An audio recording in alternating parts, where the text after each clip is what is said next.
Hey everyone, welcome back to Wrapped.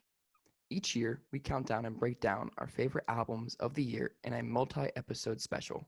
For 2020, we're doing a 5-episode special counting down each of our top 50 albums of the year, containing 10 episodes per person per episode for a total of 30 different albums per episode. Each album is graded using a multi-category 5 or 10-point grading scale that judges albums based on their musical composition and sonic level of quality, to their collaborative efforts or teamwork with others, to even their conceptual themes and ideas they present, and much, much more. For this year's countdown, please join us in welcoming our good friend and fellow collaborator, Adam Stansell, to Wrapped as our newest full-time host. After joining us as a featured guest last year for 2019's Album of the Year Countdown and launching his own podcast, Christian Hip Hop Culture, his expertise in certain genres of music and well-worded existential commentary led us to him officially joining Wrapped as our third host. Lastly, you can watch each episode on YouTube to see our faces and screen shares of the music we discuss. If you're listening to us on Spotify, you can hear each of our favorite songs from each album on our lists in full during the countdown to get a better understanding of the music being discussed. Okay, without further ado, let's wrap. Alrighty, guys, top 10. We've made it this far once again in our 5-episode special. So if you've been riding with us since the first episode and listened to the previous 4, thank you so much. We really appreciate you. If this is the only one you came to because you only care about top 10, that's all right too. But maybe you should go back and check out the other ones because there's a lot of cool stuff we talked about that just didn't make it to top 10 because it's cutthroat at this point. Like minimum scores are like 9s and stuff like that. So, or 4s or 4.5s in your case, Ryan. But anywho, let's just get this party started. Adam, do you want to kick us off with your number 10? Yeah. All right. My number 10, we've talked about this one already a little bit, but this is Spilligion by Spillage Village, which is the collective name of JID, Earth Gang, and Friends. There's a lot of people. There's like 8 of them. Yeah, I know. Yeah. JID and Earth Gang are probably the 2 biggest names that you would recognize. But when we talked about this last, we just mentioned that like these guys, in a world where melodic rap and like R&B hip hop are fusing and becoming one, and even like mumble rap is still around, these guys kind of hold down the fort for, I guess, like original, but like rap. Like these people, like the wordplay, the lyricism, the delivery, it's all there, and they do it. In this case, I mean, JID and Earth Gang both are part of that. They both work with J. Cole in his label and like his work and stuff like that. But they also Dreamville. shout out Dreamville. But they also bring this like brand of like almost this rock star vibe to it, especially Earth Gang. Very. We were talking before about their live shows and just how like authentic and how fun they make things, and so like in this setting, in this album with a crazy concept all centered around like religious ideas, and I think we mentioned before they did the NPR Tiny Desk in a church and all this other stuff, but they just incorporate so many different things into one package, which is why I loved this album so much. Every song feels like it has like 18,000 layers of like musicianship, and like I think it's in End of Days where like there's like a 2-minute guitar riff for seemingly no reason after like verses stacked on verses. I think End of Days is probably my favorite song. It's a good one. It's a good one for me too. And I think like just the overall vibe of it was really cool. They got some crazy features from non-Spillage Village people, like Chance is on here, Ant Clemens is on here. Lots of people outside of that group was even brought in for this, even though there are so many people in the group that they had to pull from. Um, We all have a lot of friends. I mean, right? Like Jid and Earth Gang and all them have a ton of friends just Right. around. Yeah, they're signed to Yeah. like all these different labels. They pull Dreamville artists, and then Black is on what is it? Love Romance LVRN Atlanta label. Like, so he can Yeah. pull like a Summer Walker or someone from his label, basically. I think that, and I know people have been hypothesizing this forever, but like JID especially is like probably the future.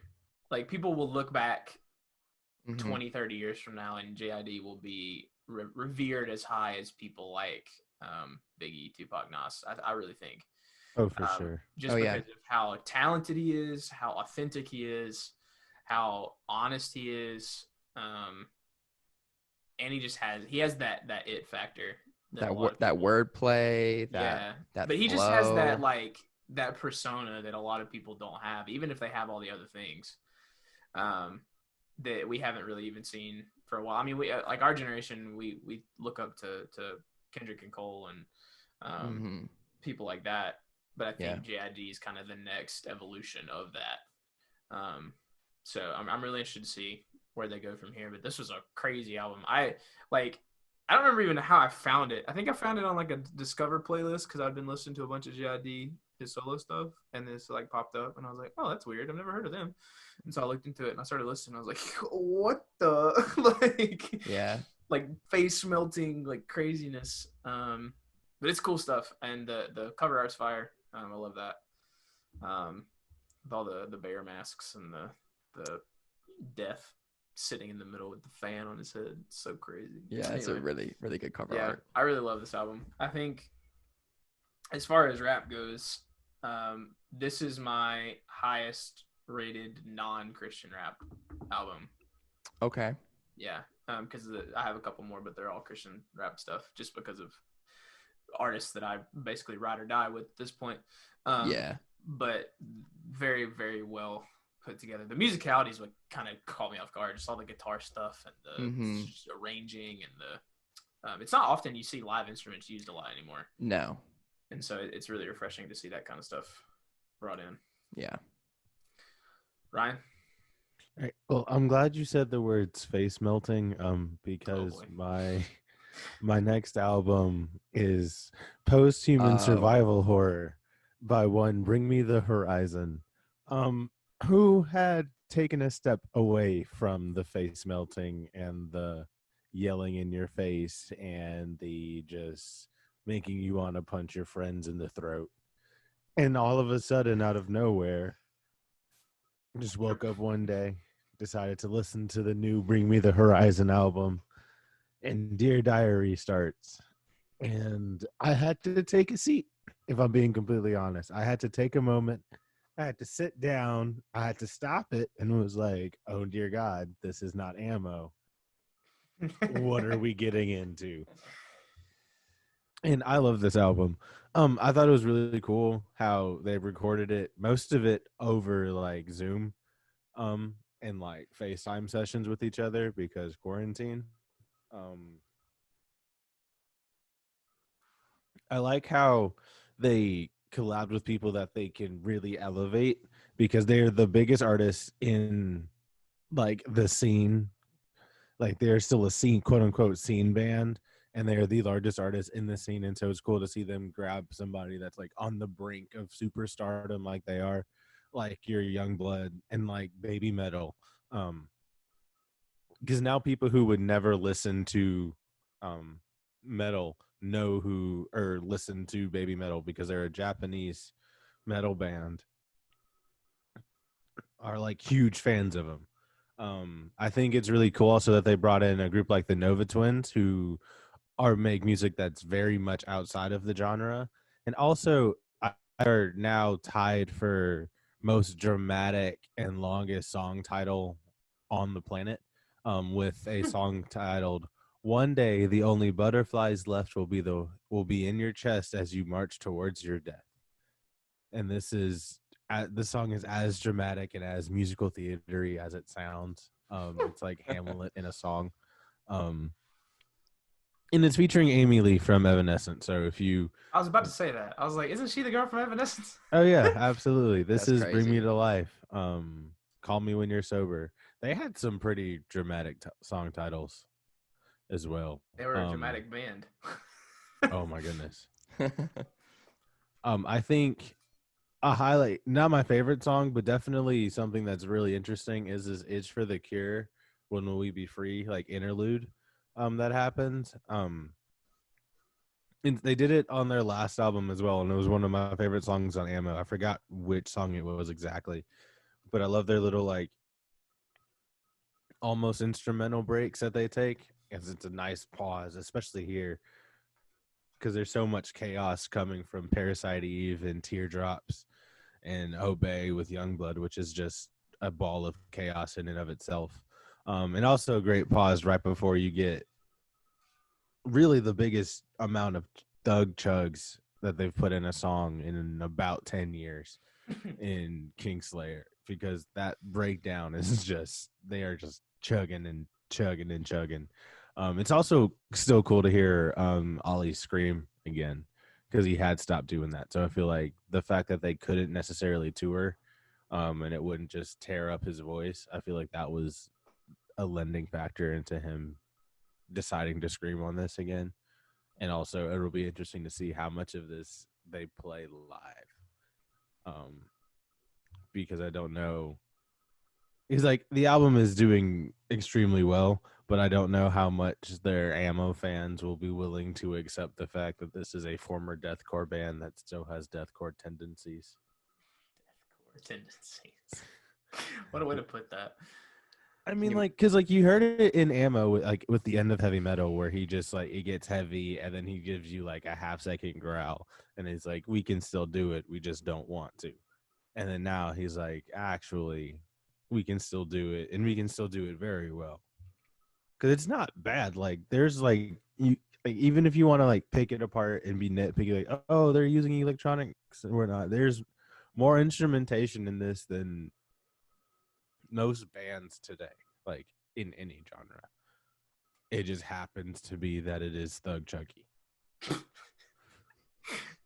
Right. I mean, I think like Bring Me the Horizon, having being someone who's listened to them for a long time, I think that the OG fans will find this like not comforting, because it's not comforting music, but it's refreshing. Yeah. Like it's nice to see like they still appreciate where they came from and the genre they started in. Because like if you listen to like Suicide Season or anything in that era, like that stuff is nuts. Like you don't. But there's like tastes of it.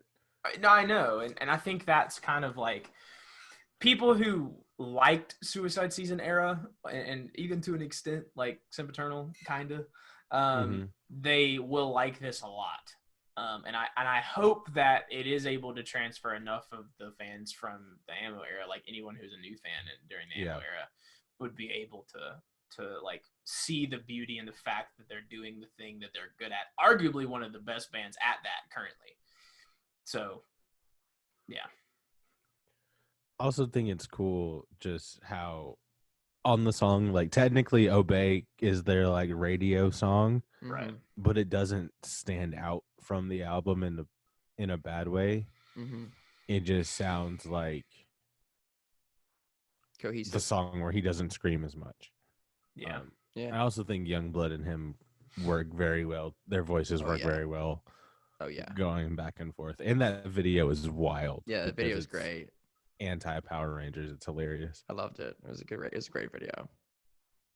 My number 10 is Opening Night by John Lindahl, specifically the deluxe version called The Complete Score, because for some reason, I don't know, but when the original version came out, just called Opening Night, beyond a couple of acoustic tracks at the end that I guess make it more of a deluxe, it didn't have this overture that is 5 minutes long and is basically similar to Hand to God or Hand of God by John Bellion at the end Yeah, because It scores like all the tracks. The Hand of God outro. Oh, The Hand and of God.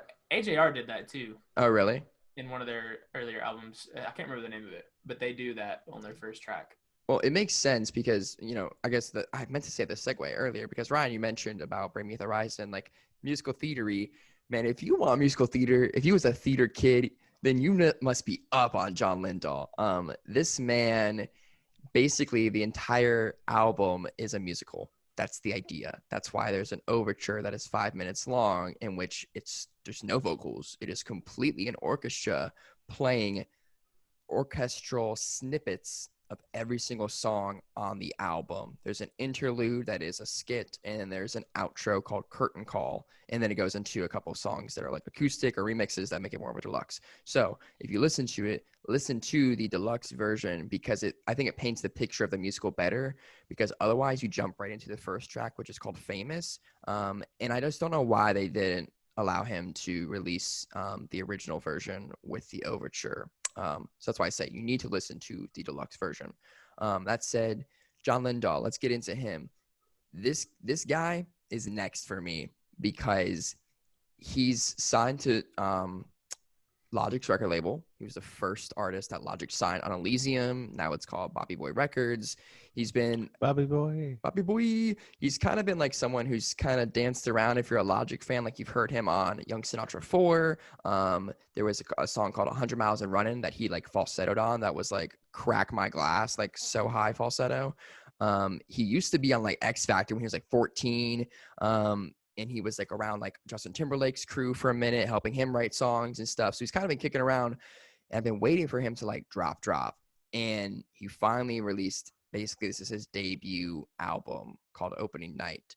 And it's incredible. This dude basically made almost all of it by himself. It has no features except for another guy called Connor Michael Smith, who plays like violin on the outro, and then like 2 or 3 remixes with like a featured vocalist on them. But that's it. Otherwise, this dude just sat in his house in LA and he made all of this stuff, took it to an orchestra at one point to do some help with the orchestra stuff and some trumpets, and that was kind of it. Like, that's sick. He's so small, and he's like John Bellion, where he can conduct. Basically, he's been doing this music for a minute. And he talks about that specifically on a track called Idols, where it's 5 minutes and it's him talking about 3 men who helped form his like career. The first one was L.A. Reid, and then Justin Timberlake, and then Logic. And he can rap, he can sing like nobody's business. He's basically like, in a sense, a new Justin Timberlake or Bruno Mars. Go to YouTube, pull up the music videos. This man can dance. Like, he can really, really dance. So it's just musical theater to a T. You know, you grew up doing singing, dancing, and acting. What are you gonna do when you get older? Make an album that's a musical in which you sing, dance, and act, essentially. But he's a vibe. I honestly, I'm just gonna stop myself because I will talk too long about him, and I want us to not make this a 3-hour episode. But after you're done, I suggest you go check out his Christmas album, A John Lindahl Holiday, because it furthers the idea that he can make basically like scores. He has a song called Jesus is Born that is like a gospel song in which he just got like a Compton choir to hop on a remix of. And then at the very end, he has a song called The Flight of St. Nicholas, where he does sounds all across the globe. When Santa hits like Italy, he goes like full Italian harp, and it's bonkers. Like, and the vocal layering on it is crazy. That's cool. Yeah, he's super talented. So yeah, he's next up for me. I listened to this album when it first came out, and I was like, this is incredible. And then I was like, honestly, I think it's gonna be top 10 because there's not a lot to fault with it. And with him being so young, so small, like he's like younger than us, like 23 or something like that. And I'm just like, dude, you're crazy talented. So go hit up John Lindahl. Opening Night Deluxe Edition, especially if you was a musical theater kid and then now you work in like a real job because COVID and you want to feel the feels. Go listen to that album because it will bring you back to a time when we could be in the theater and you'll cry because an amazing place to be, and we can't be there right now. Cool. I really need to listen to that. I haven't yet. I sent it to you. I know. I sent it to you. I was like, Adam, you got to to listen to this. I've been meaning to listen to it. I just haven't gotten around to it. I sent it to Max. I sent it to you. Since a lot of people have been like, yo, trust me, like you got to just get over the hump and listen to it, and you'll be hooked. All right. Moving on to number 9. My number 9 is the second of the guys that came out of One Direction. This is Heartbreak Weather by Niall Horan. Niall, he has one other album that came before this called Flicker, which I didn't really love. But this one, I don't know. I think he finally has slotted into his sound and his bag, songwriting wise. Because I think like anyone who comes out of a massive boy band of the caliber that they did, like One Direction was like massive, like once in a generational, like humongous. And so coming out of that, I think all of them really struggled to find their own lane and like how to be somebody outside of that context. And I think that some of them adjusted pretty quickly and some of them it took a little bit longer. Earlier in my list, I mentioned Walls by Louis Tomlinson. He took a little bit longer to get his record out, but I think he did a pretty good job of defining his lane. Niall put out an album pretty soon after they split, and I didn't really feel that he had found his lane yet, but this one I think that he has. The concept and the songwriting of this album is like really, really good to me. Very, very not unique, but just I think that it suits his style very well. The concept, the reason it's called Heartbreak Weather, is he's basically writing each of these songs is about some type of relationship or some type of ending of a relationship or something that goes beyond that. So they're not autobiographical. They're not about his own relationships. They're about like things that he knows of, like almost like tropes and cliches of common things. Starting at the top of the album with like Black and White, like that one's about marriage. Heartbreak Weather is kind of like an intro to it all. Black and White is about marriage. Small Talk and Nice to Meet You are about like one night stands and like that type of relationship. Put a Little Love on Me and Arms of a Stranger are kind of like you're in a relationship that you don't feel like you're getting everything out of it that you could. I don't know. There's just so many different pieces to it. And then ending in the last song of the album was still I think is, if you're going to listen to a song that like encapsulates his sound, I think Still does a really good job of it, because it's basically like this meshing of a acoustic country feel, because Niall's from Ireland, and if you know anything about the history of a lot of different music genres, American country has a lot of roots in Irish and Gaelic music, because of who the immigrants to the southern states were in the 1800s. And so that kind of carries in with the acoustic nature of the guitar, and even some of the chord changes and things feel very country, which might turn a lot of people off, but I think you should really check it out anyway, because he does it in such a way that he blends it into this pop level of it. And I did not expect to like this album as much as I did, mainly because of that, because I listened to Flicker and it had some of those country notes, but I didn't feel like he had really fine-tuned how he wanted that to sound for him yet. But I really feel like he has here.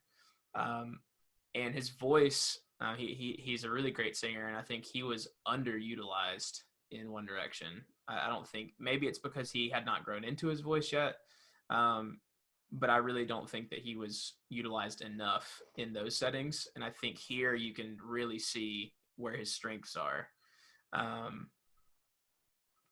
Really crazy album, honestly. Like, I really loved it. He's the second of 3 of the One Direction boys on my list, and I just think that he's really somebody you should check out if you have not messed with any of them post One Direction. If you were a fan before, or if you'd ever heard their songs, which I don't know how you wouldn't have at least heard some of them.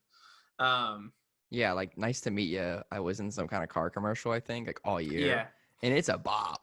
Yeah, no, a lot of his stuff is pretty catchy, but then I think that he really shines in the stuff that's not. Like I think that he can make those records Mm-hmm.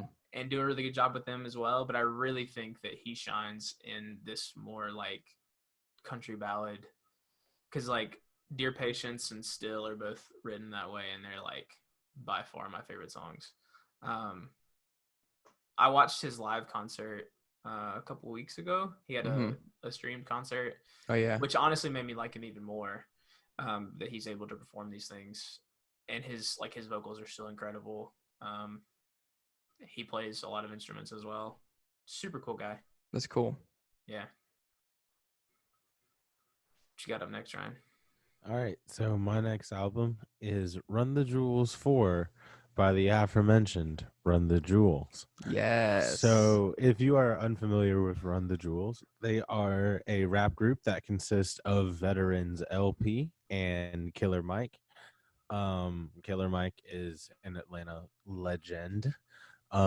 He is amazing. He also has an incredible Netflix show that you all should watch if you haven't seen it. It's hilarious. But he's an incredible rapper. If you would have heard him most commonly on Never Scared, with Bone Crusher, and T.I. If you haven't heard that, you should be ashamed of yourself. But this album is incredible from start to finish. I would just like to point out to start the features, because it has Greg Nice and DJ Premier on Ooh La La, which is always incredible. The video for Ooh La La is one of the best music videos of recent history, in my opinion. It's got a lot of really cool imagery in it. And then they have 2 Chainz, and they brought out the 2 Chainz. Like 2 Chainz is really rapping here. It's great. And then you go down, and it's just them. Gangsta Boo is uncredited on Walking in the Snow. So it's really cool to hear her come in and do part of the hook with LP. It's really nice. And then you get to Just, and then he hits you with Pharrell on a Pharrell beat.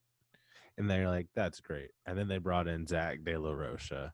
And Zach De La Rocha is the front man for Rage Against the Machine.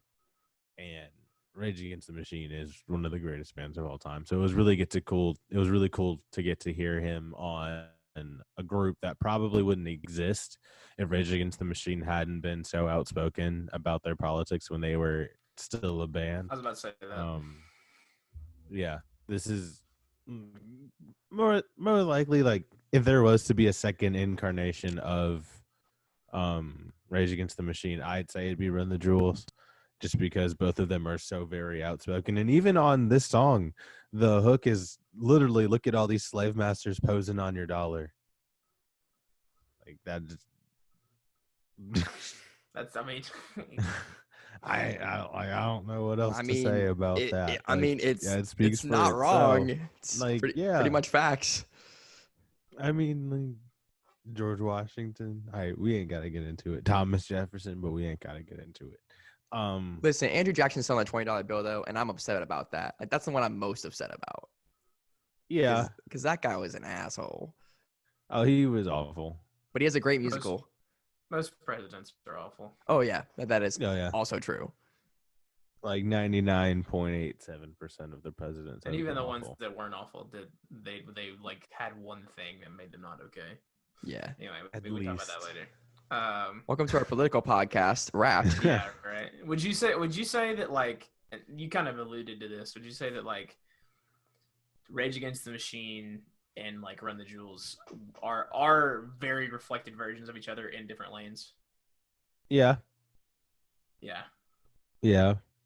I mean, like, listen to, like, Bulls on Parade and Killing in the Name of, and it's a band that says, like some of those that burn crosses are the same that were in the forces. Right. Like, it's like your police forces, your armed forces, and it's the KKK members. Like, they're Bulls on Parade is just the most anti-establishment you can get on a top 40 song. Yeah. And, like, any of these songs, like Just could have been a top 40 song.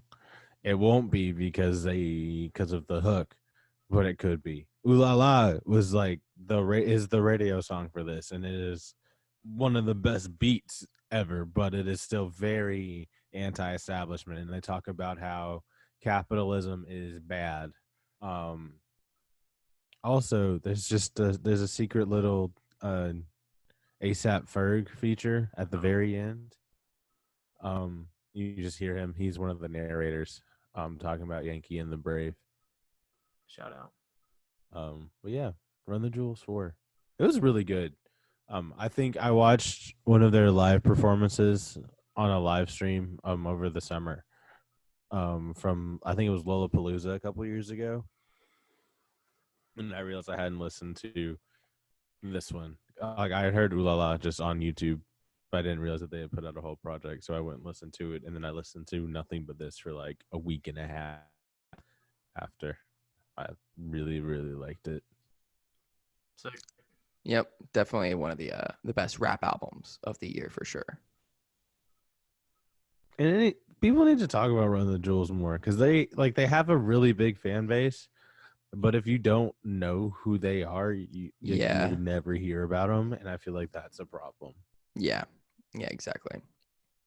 Speaking of one of the best rap albums of the year, my opinion, I think this is technically the second or third best rap album of the year according to my list. But let's revisit Limbo by Amine.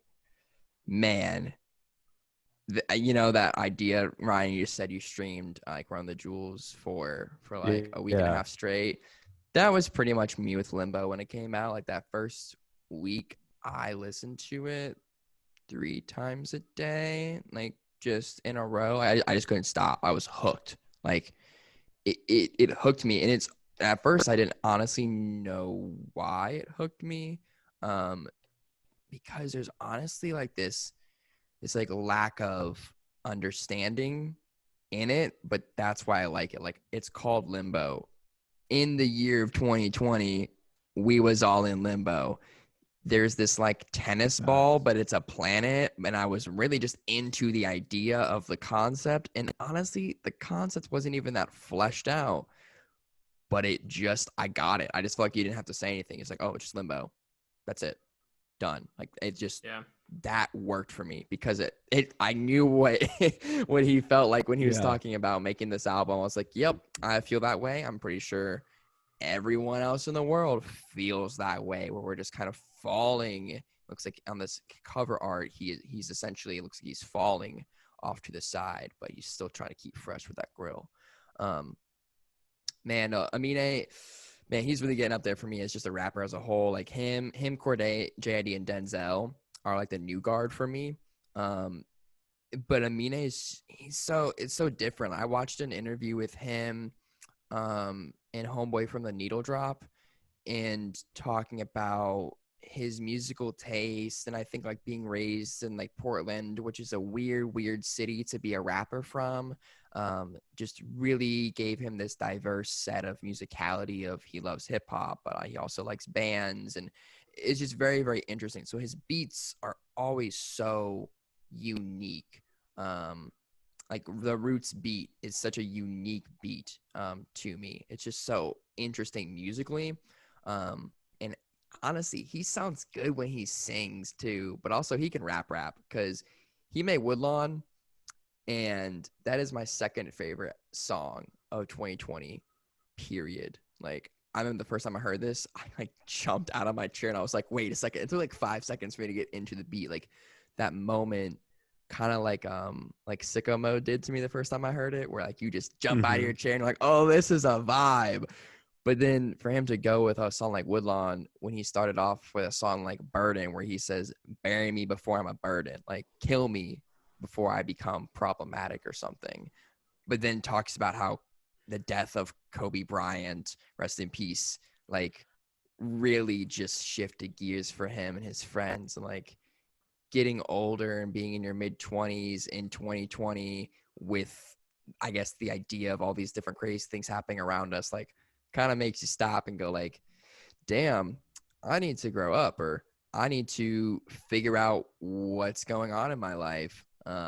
Is just very, very interesting. He's talking like about a lot of things that I felt like a lot of people our age could really resonate with without it being like shoved in your face and down your throat. Like he just said it, and I was like, "Yep, I know what you mean." Um, yeah, I was just really impressed with this album as a whole. It is my favorite project of his. I think, as I said last episode, when you talked about Adam, it's my favorite project of his. He also just released a deluxe version of it. That is just a deluxe, pure deluxe. It's not going to be something I would grade next year. In which he added a couple more songs, including one with Saba and another one with Unknown Mortal Orchestra. So like crazy collaboration. However, second track, Zach and Cody featuring, I think you say Valet or Valley. That's an anthem right there. That's some like, I don't know, like 90s gangster rap. Like there's something about that track. Like I remember the first time I heard it, I felt like I was hearing Woodlawn again, but Woodlawn Part 2. It's a slapper. Honestly, all the songs on his deluxe are really good. Like it's a deluxe. It's not like, cool, I listened to your album again so you can make more money, and then here's a bunch of throwaways that honestly I'm glad you didn't include in the album. Nah, like these 7 tracks, like they body. I'm like, I look at this as part of the Limbo era now. Like I when I listen to Limbo, I listen to the deluxe, which I don't think can be said about a lot of deluxes because they're not that good usually, right? A lot of so unnecessary. And they're so unnecessary. But this deluxe, it is fire. I'm really trying to get this album on vinyl as well. I really, really want this album on vinyl just because I love the cover art and it speaks to me big time. But Amine, man, ooh, I can't wait for that next album. Or just more collaborations because I need him to work with more people so I can hear him because it's going to be another two years before he drops another album like this. Yeah. All right. So my number 8, probably, despite the fact that it's number 8, I think this was my most listened to album this year. That's fair. Because, gosh, I just love it so much. It's Mama's Boy by Lainey. Oh, there it is. I just, man, I like emo boy type beat. Emo boy type beat. Yeah, I mean, it is like in the next iteration of the emo white boys on my list. Lainey is so good at what they do. Like that sound, that like heavy layered synth, big empty room drum kits, like crazy multi-tone, like layers on layers of vocals. They're so good at it. And Paul, the lead singer, is like such a like unique presence in this space. Like I don't feel like people do what he does or think the way that he thinks when it comes to this type of music. I've been a follower of Lainey for a while. I got into them back when their first album that had I Love You So Bad came out and stuff like that. But then Malibu Nights came out a couple of years ago, and I didn't like it as much. I mean, I liked it okay, and it was fine, but I think that Malibu Nights wasn't as big of a deal for me. But then this one came out, and the singles that led up to it, You came out, Cowboy in LA came out, Good Guys came out. All of those were just like crazy. And then the concept of this thing with just like he's from Oklahoma, but he like made it big in LA, and so like he has this like weird mix of personas of like being in California and like Malibu and all the things that come with that, but also being from Oklahoma, which is like the cowboy state, which is what you see on the cover art, with the cowboy, the rodeo cowboy on the big old neon sign. That feels like that's something you're gonna see like driving down Route 205 in the middle of route something in the middle of nowhere in the desert. Come across like a saloon that has this sign. Like that's the whole picture of it. And like this album, like it came out at the perfect time. Colton and I have talked a lot about this, about how like it came out in October, and like the picture with the sunset and the fall colors and the sounds and the tones, like it all just fits with that vibe so well. And then just like front to back, I do not skip a single song on this album ever. Like I love every song. And I think that Paul has done a lot to improve his vocals. I think his singing's gotten a lot better. I think his writing is more relatable. And I think that was intentional and by design with this album, because he mentioned how Malibu Nights he wrote for one person to listen to. Like it was a breakup album. Like Malibu Nights was a breakup album through and through. And it was written to whoever that person was. But this one is written to be applied, can be applied universally to anyone, which is really interesting to think about as a writer, of like being able to put yourself in a different headspace and think about what that would look like. And I'm going to talk a little bit more about writing with some other artists down the line, but this one really killed it. My favorite track is What I Wish Just One Person Would Say, which if you listen to the song, the thing is like the thing that he wishes just one person would say is I'm happy for you.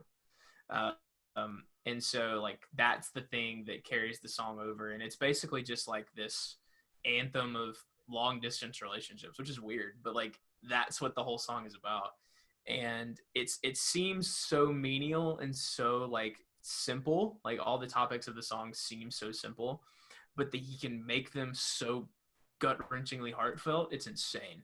Like, I don't know how it is that he does it. But, like, Cowboy in L.A. is literally just, like, he's taking this girl on a date, and he's saying that he's different than people in L.A. because he was raised in Oklahoma. And he's like, I'm going to hold the door for you because that's how I was raised. It's so simple and contrived, but it's like he does it in such a way, and the instrumentation of it is in such a way that makes it feel like a movie soundtrack. Like, it feels like it should be played with some type of cinematic with it. I Still Talk to Jesus kills it. Like, it's basically just like this gospel infused type, really heavy space. I'm a sucker for drums with heavy space between them, like tons of room for pocket. And that's what they do with this one. Like, it's like this like heavy, like eighth note type feel. But the lyrics of that are just basically like, yeah, I mess up. I smoke weed. I do whatever. But I at the end of the day, like I still feel like there's something there. Whole thing, man, like when this was probably my most anticipated album of the year. Like I was waiting for this thing to come out because I knew that it was going to be good, and it really was. We also got on Nobody Else. We got some Death Cab for Cutie vibes. The Follow You Into the Dark 2.0. Like if heaven and hell are both occupied, then I'll follow you into the dark. Very similar type vibe. Good stuff though. Is this your favorite Laney album? Hands down, no question about it. I think it's mine as well. I think it's definitely their most balanced because I really liked I Love You So Bad debut album a lot, but I think I agree with you there. And then what is your favorite song from this album? Anything, or What I Wish Just One Person Would Say.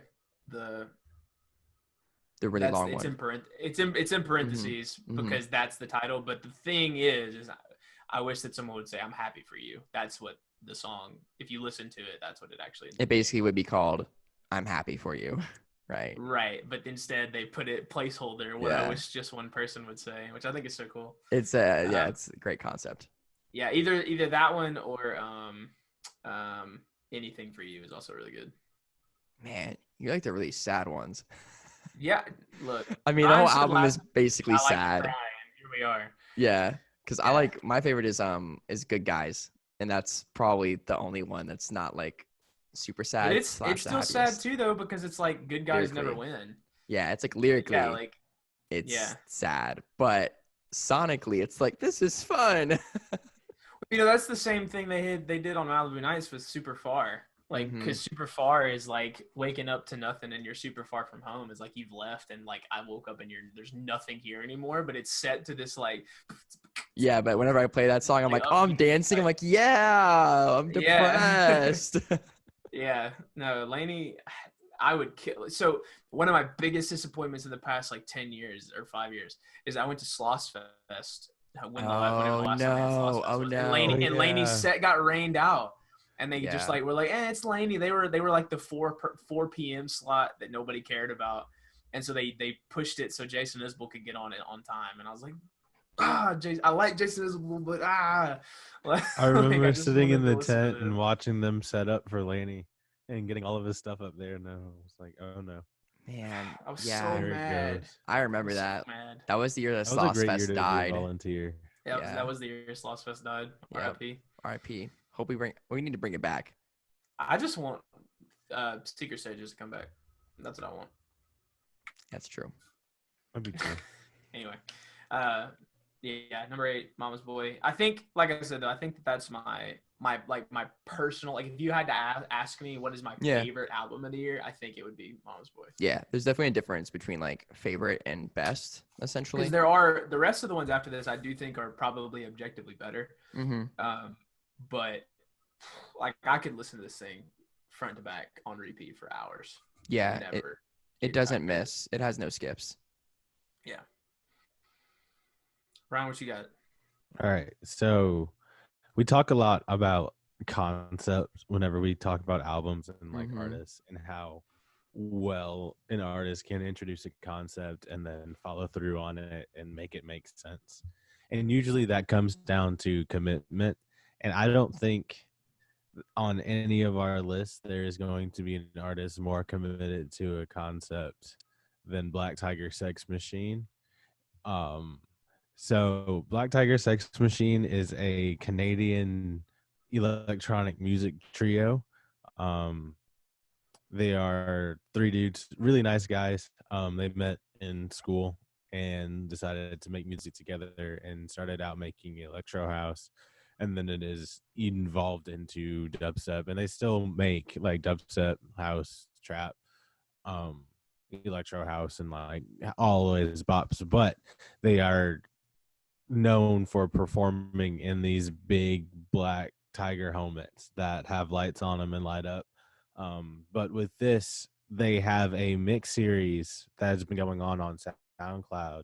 And I think they're on like the 12th edition of it, just came out, called Futuristic Thriller, where they take a sci-fi movie and intertwine that movie and pick songs that would kind of fit the mood. Like they did one for Total Recall. They just did one for 27 Days Later. And those are always really cool because like there's clips of the movie interwoven throughout the mix, and that's really nice. And so for this rollout, they did the tour first, and they filmed a short film that was the intro, and it was like live action, like a real lead character named Naomi. That's sick. Super like cyberpunk. And they they played this movie at the beginning of the show, and then right as like a fight commenced, they popped up and the show started, and then like halfway through it went back to being the movie, and then they like left it on a cliffhanger, but they told us how it ended, so it doesn't really matter.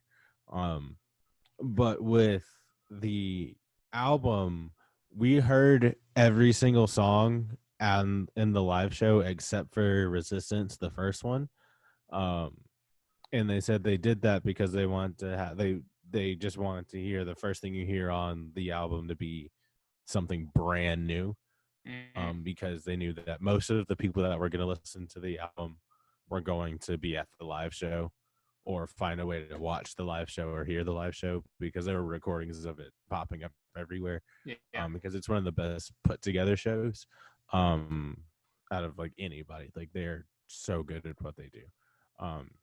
But this came out and then they released it and they were like, all right, enjoy. And like then they disappeared for like 6 hours. And they were like, all right guys, what did you think? And everybody was like, we love this, but Resistance is the greatest thing on the planet. And it was such a great way to start off this project. It's also very fitting to the year that we have had so far, talking about resisting regimes or bosses or people that just would not have the best intentions in mind for everyone that is under them. But moving on, they have some really cool features from another rapper named Macintosh, who collabs a lot with one of my favorite producers, Kaiwachi, Blank, who opened for them on the tour. And their song "Time Travel" was a very good song. It is kind of like future bassy with some dubstep sprinkled in. It's nice. It gets heavy though. And they have Strange Creatures, which is cool. Nobody Wants You, which is back at the beginning, is like the electro house song of the album. It's very good. It takes you by surprise because the song before, Resistance, is very hard and very heavy, and then you get here and it's yay, clubby music. I just think that's funny. Frequencies with the AC Aliens, who are from Atlanta, as their name suggests, was one of the most interesting sounds used in electronic music recently for the drop. And I truly I don't know how to describe it with words. It sounds like somebody took a clapper and then pitch bent the claps, but also pitched it up 72 octaves, but like dropped it down a tube and then made it like a hang. It's like oddly specific description of this sound. I'll show it to you. Like it doesn't like that. It doesn't make sense. Yeah. But it was really in the live show because as soon as that sound hit, there were lasers in it. Right. Took my soul out a little bit. And then, but like, I'll show you because I don't know how to describe that sound, and you will understand the direction I was going in because it is indescribable. But you also look at me like, why do you listen to this in your free time? Do you need help? Let me get to Let's Get It, which is a trap song. It is great. It has some of the best use of whistles in any song, in like any electronic song ever. And then Killzone, which was the intro for the tour. I liked how that was last on the album. Okay. Also, I'm wearing their hat. I'm not going to take it off because headphones and hat hair. But that symbol on the album cover, which I don't remember who does their art. But I really love how all of their album covers are very comic booky and look like covers of graphic novels. This one here, you have the Tigers and their followers. But yeah, this is my favorite dubstep album of the year. It's not my favorite electronic album of the year, but it's my favorite heaviness album of the year. It's my favorite electronic Punch Your Friends in the Throat album of the year. Solid. That's a vibe. That's a vibe. So my number 8 is kind of a somber on paper, I would say. Number 8 is Circles by Mac Miller. So this is the follow-up to Swimming. There was actually supposed to be 3 of them. We will never probably get the third one. We don't even know what it's called because he didn't make enough before his untimely death, apparently, to make 3 of them. But he made enough to make 2 because, and I didn't even know this until they announced, and maybe Mac Miller fans didn't even know this either, I think, until they announced this back at like basically a year ago, last December. That Swimming, we thought it's a one-off thing. But then like, nah, it's supposed to be called Swimming in Circles. It's supposed to be like one album, which is this, Circles, is very heavy live instrumentation, barely like no rapping, just singing. And then another album that is just straight rap that we never got. And then I don't know. I don't know if it was supposed to be in. I don't think so. I bet you it was probably like Swimming in Repetitive Circles or some kind of circle. I don't know. I don't think they didn't know. It sounded like he didn't really flesh it out enough. Maybe before he died. And then Swimming, which we got 2 years ago, that was my number somewhere in the teens, like 13 or something on my 2018 top 50 list, because Swimming blew me away and really got me into Mac Miller. That was half rapping, half of this new sound of live instrumentation and kind of like alt rock a little bit, not super heavy, but more mellow and chill. But unfortunately, he passed away in 2018, like a month or so after Swimming came out. But John Bryan, who's this legendary producer, it's so weird what he does because he'll like, if you ever watch John Mulaney specials on Netflix, he's the dude playing the organ and doing all the music for them. But then he also has worked with Kanye West, and then now he basically did all of Circles by himself because he was his executive producer for this Swimming in Circles concept. And I guess Mac Miller's family estate was like, we would love if you could finish the album for him. So he finished it like by himself, essentially, because a lot of these songs apparently were already basically almost done. They just needed mixing and mastering. And then he had to lay down a couple more acoustic instrumentals, and he had like notebooks that he was referencing in order to build this. Swimming, as I said, really, really impressed me because I wasn't really up on Mac Miller until Swimming came out. I listened to it. It was really unfortunate because I was going to go see him on tour with JID and Thundercat in Orlando when I was living in Florida. But then he passed away.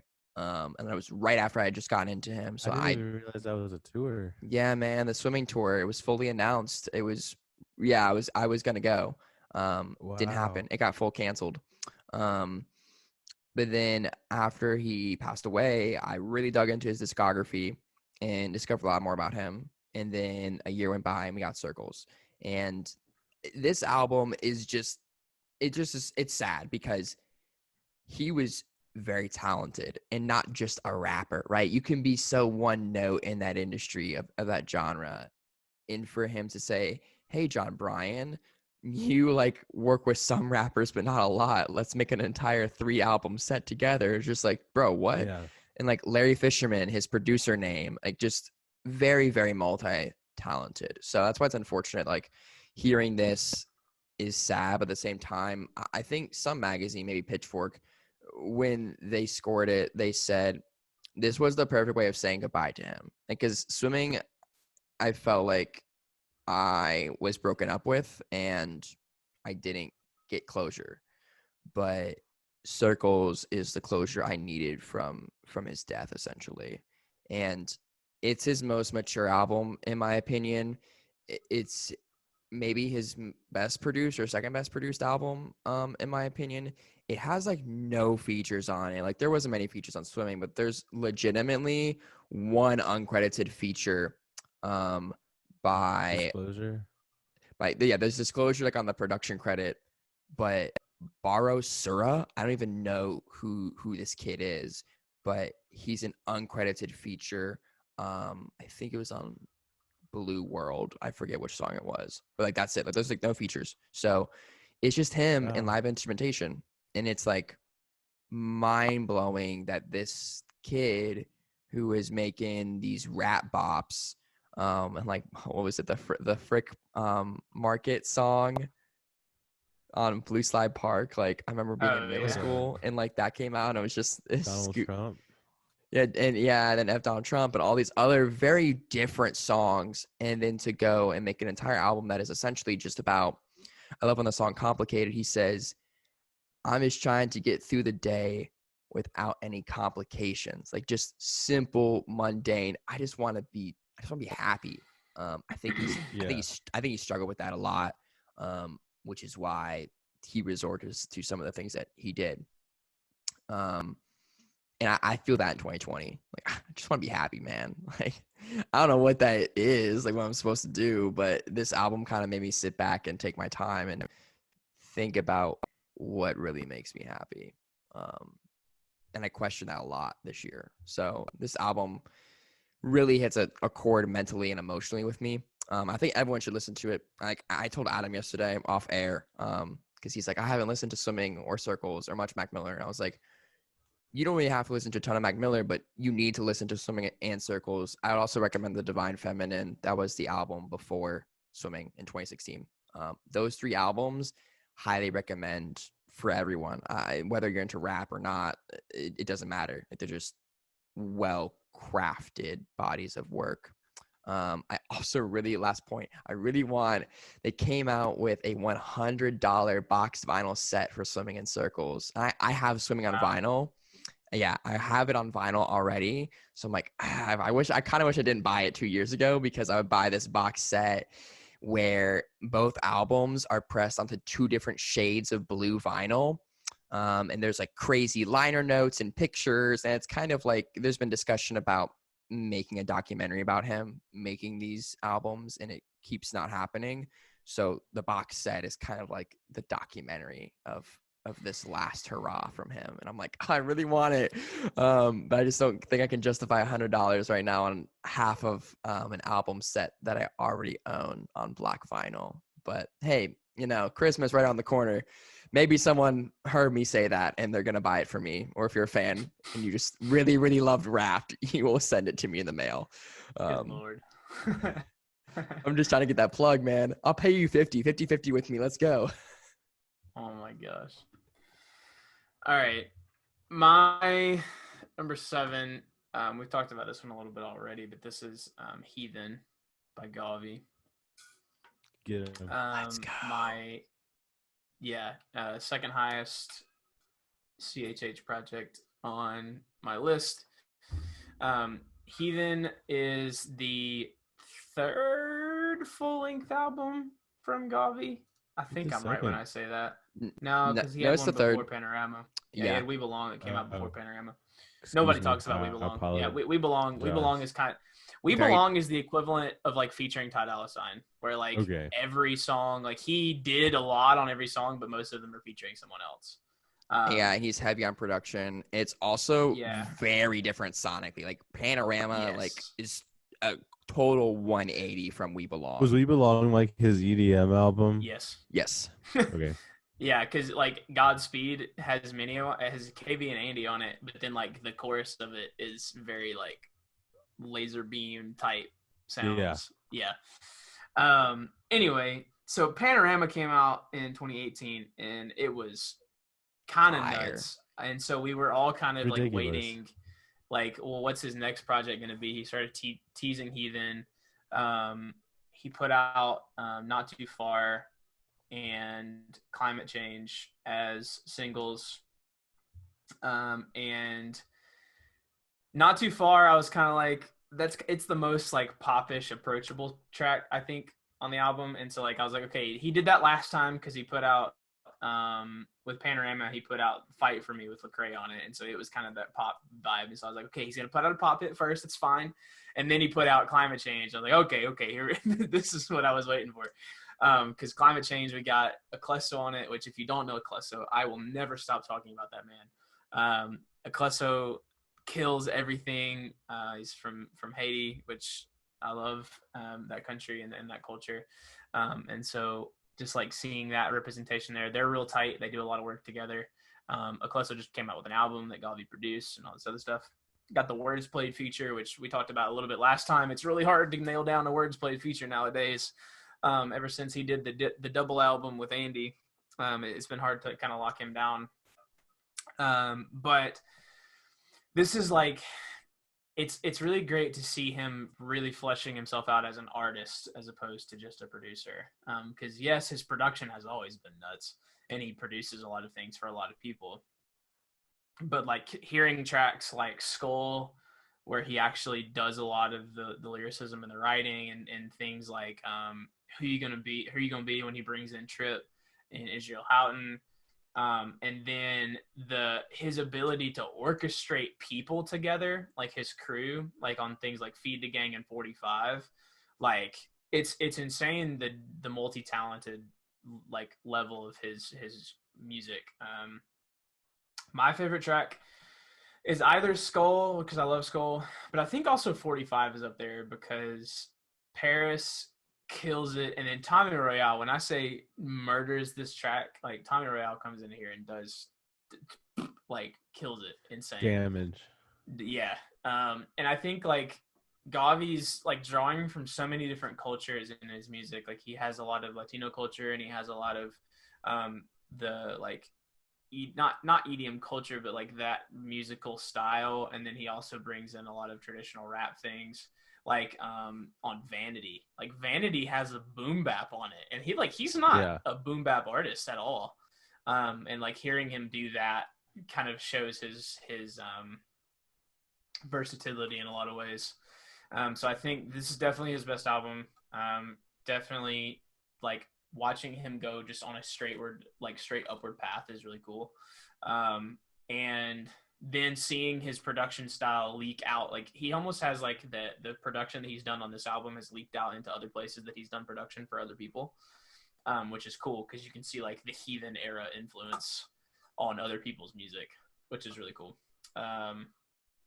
Yeah, I think Gavi, of all the CHH artists out there right now, Gavi makes some of the best production, period. True. Honestly, some of the best production of any artist, period. And delivers very consistently. Because I was a little concerned leading into this one compared to Panorama, because like it's hard to follow up a really good album. Like that's difficult to do. And so he definitely did that, and I think did even more. Very solid project. The only song I didn't like from this was "Girl." I liked it though. Like, I mean, I didn't like it as much, but I think that it again showcases a lot of versatility. It does. It does. That is true. Wait, is that the song where he says, "When you praise the Lord that way"? Yeah. It's the roller skating song. Oh man, I like that song. It's it's very. There's praise the Lord that type. way. And also just the fact, like as you said too, like with that track, about him being able to orchestrate something, like just his ability to work with other people, like his own family, like his like girlfriend and like all of his crew's girls were on this album. Like it's pretty sick. But I get what you mean. Like girl is a song you either love or hate. But I liked "Girl." I think it's a cool song. I was like, this one is not for me. I think that's totally fair. Yeah.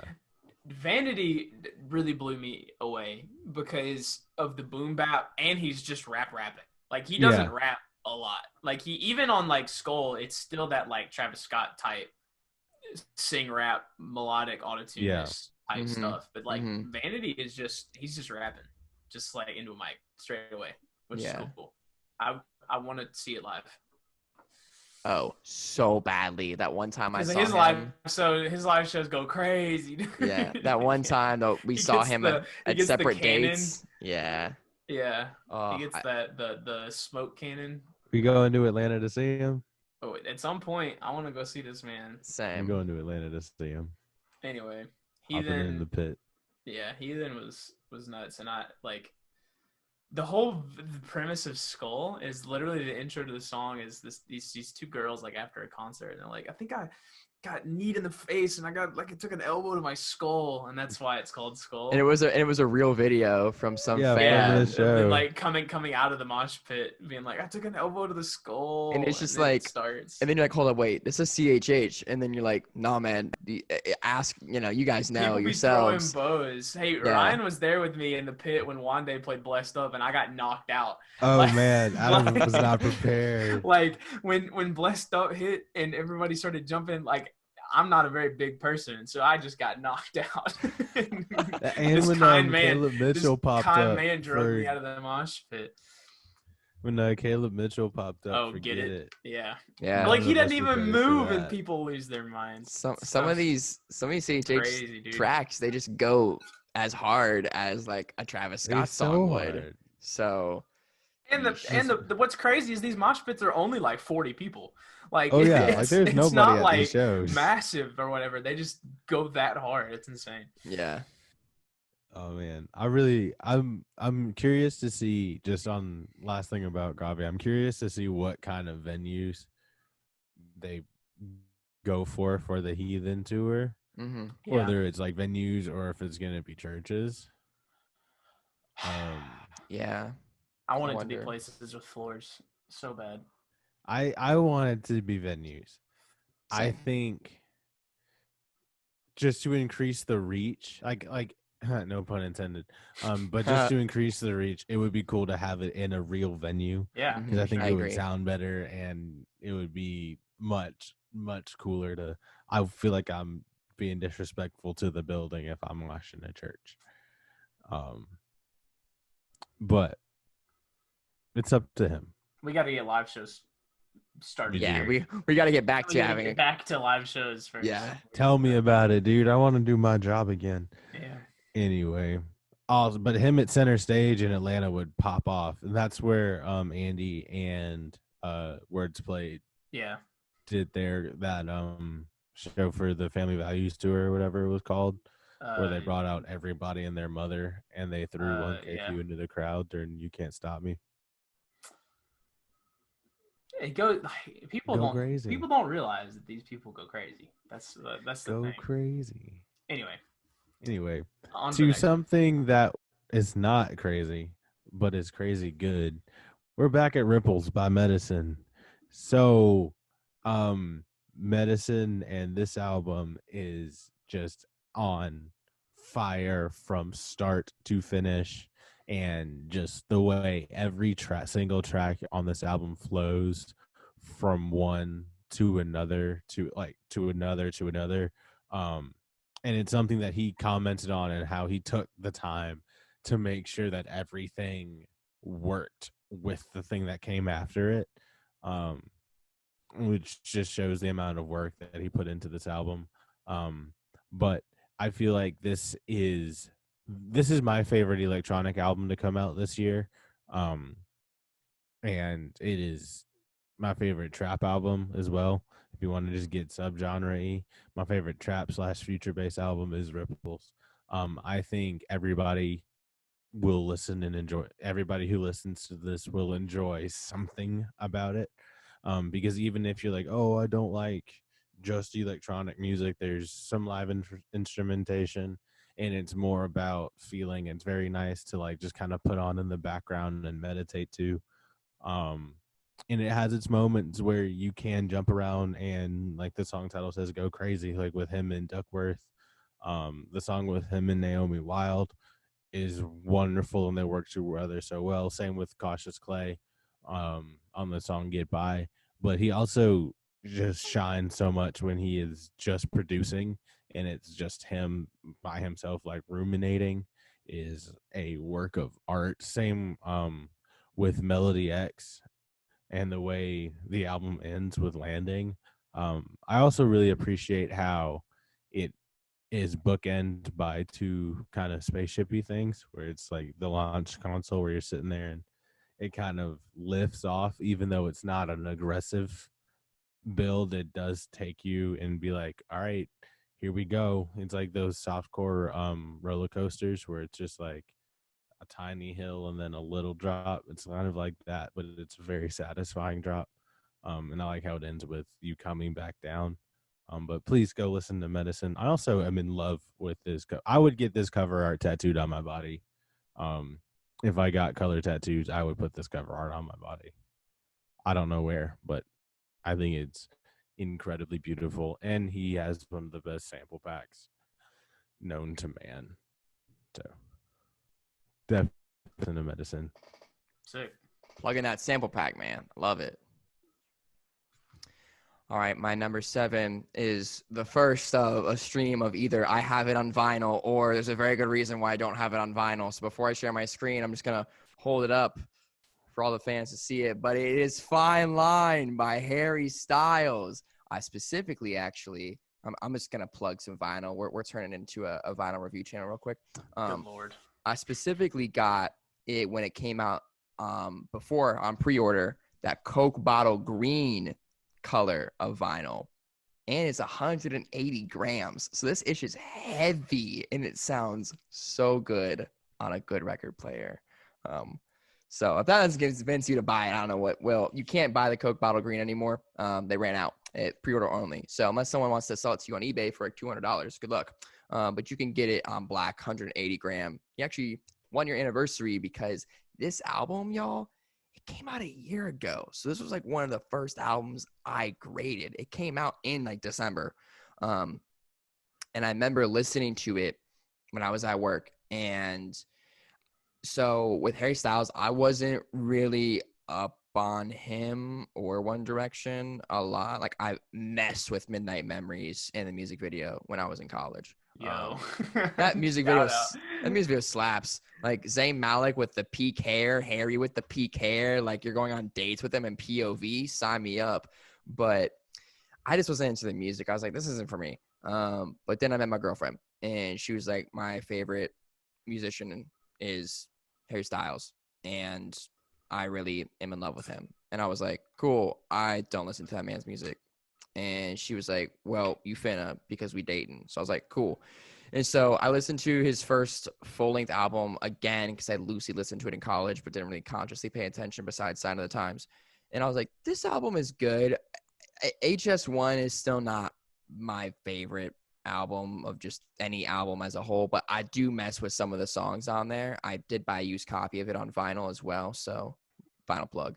But then this album came out, and I felt a totally different way about him as a musician because I think he's a great person. Like he just won. I voted for him to be GQ's Most Stylish Man of the Year, well deserved, and I think he's a great guy. Like I liked him in Dunkirk. He's doing another movie right now, but I was just like, I don't know about his music. But honestly, this album does it for me because it's so diverse sonically, but so well executed. Like you kick off with Golden, and Golden just bops. And then you get Watermelon Sugar, which is low-key getting overplayed right now, but it's still a good song. Adore You is my favorite of any track here. The music video is crazy. He falls in love with a fish. It's mad weird, but it's really cool. And just all kinds of crazy stuff he does, like Get in Your Depression vibes, listen to Cherry and Falling. And then She, which has all this writing about questionable sexuality. Is Harry Styles not as straight as we all perceived him to be? Possibly. Candy and Moon is my second favorite track. It's just so different. Every song is so well put together that I'm just like, I respect it, but I also like it. And I didn't expect that to happen to me. The fact that he made a 6-minute song in which all he says is, will be a fine line 30 times, but it feels like it's a 2-minute track and I just get lost in it is not easy to do, in my opinion. So I've listened to this a lot because Lord knows anytime I get the aux cord given to my girlfriend, she's like, we're playing Fine Line. I'm like, yep, that sounds about right. But I'm into it. I'm kind of into it. I really just am impressed. Did you catch that, Adam? Yeah. Harry Styles lyric. That was a plug from HS1 song called Kiwi. Yeah. I'm kind of into it a lot. And that's the funny part. Now that you mentioned Kiwi. Kiwi is both my and my girlfriend's favorite Harry Styles song of all time. Kiwi is incredible. It's not on this album. And that's the only thing that would make it better is if maybe a song like a Kiwi was on it, because he has Watermelon Sugar and Cherry. Low-key thought from the track listing that he would make another rock ballad. It didn't happen, but that's okay. Maybe arguably She is. Arguably She is the next Kiwi, but he literally tweeted, Kiwi walks so Watermelon Sugar can run. Yeah. And then I listened to Watermelon Sugar and I was like, this is not Kiwi part 2. This is a different song. I think he's just saying like the fruit symbolism. The but also like I made this track and then I like it was popular because Kiwi was really popular when it came out. Yes. And then like Watermelon Sugar exploded. And it's like probably one of the top 10 stream songs of the year, I would say. It is. It is one of the most streamed songs of the year. Yeah. So like that kind of whatever. Yeah. So I'm up on him now. I'm really a fanboy for him now. I'm really curious what he does next musically with his next album or his next project.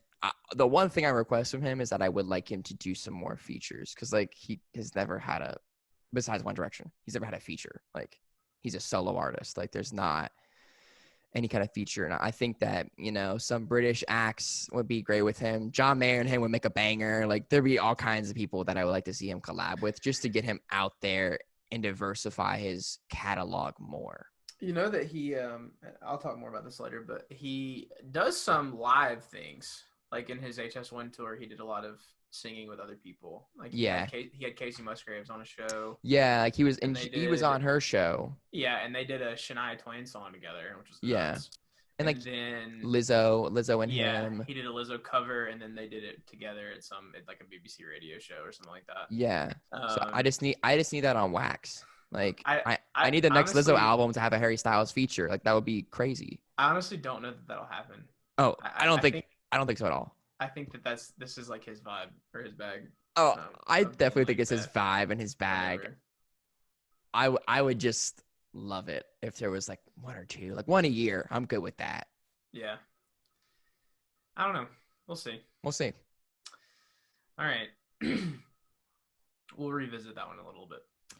My number 6. This is my highest rated pop punk album, and one of the best ones I've listened to in a long time. It's called All Distortions Are Intentional by a band called Neck Deep. If you've ever listened to pop punk, I'm sure you've heard of Neck Deep. They are one of the more well-known bands in the space. They have, I think, four albums, maybe just 3. I got into them with their first album, or maybe their second album, which I absolutely loved. But I never really felt like it was like a complete package. Oh, I'm absolutely wrong. They have 5 albums. I got into them on an album that came out in 2015 called Life's Not Out to Get You. And then I didn't actually love the one they came out with after that called The Peace and the Panic. I didn't love it as much. But then this one came out and I found it, I kind of like had gotten out of the pop punk world. And so like I was getting less recommendations from Spotify about them. And I found it on a playlist called Pop Punk Isn't Dead, which is a great playlist. It has all like a lot of the newer pop punk people on it. And Sonderland, the title track of this album, was on it. And Sonderland, this is one of the best first songs of an album, period. Like when I say it hooks you, like you're in. Sonderland, it is pop, like pure pop punk sound, very like percussive anthemic drums, like very like it's just very like ear catching, and it gets your attention really well.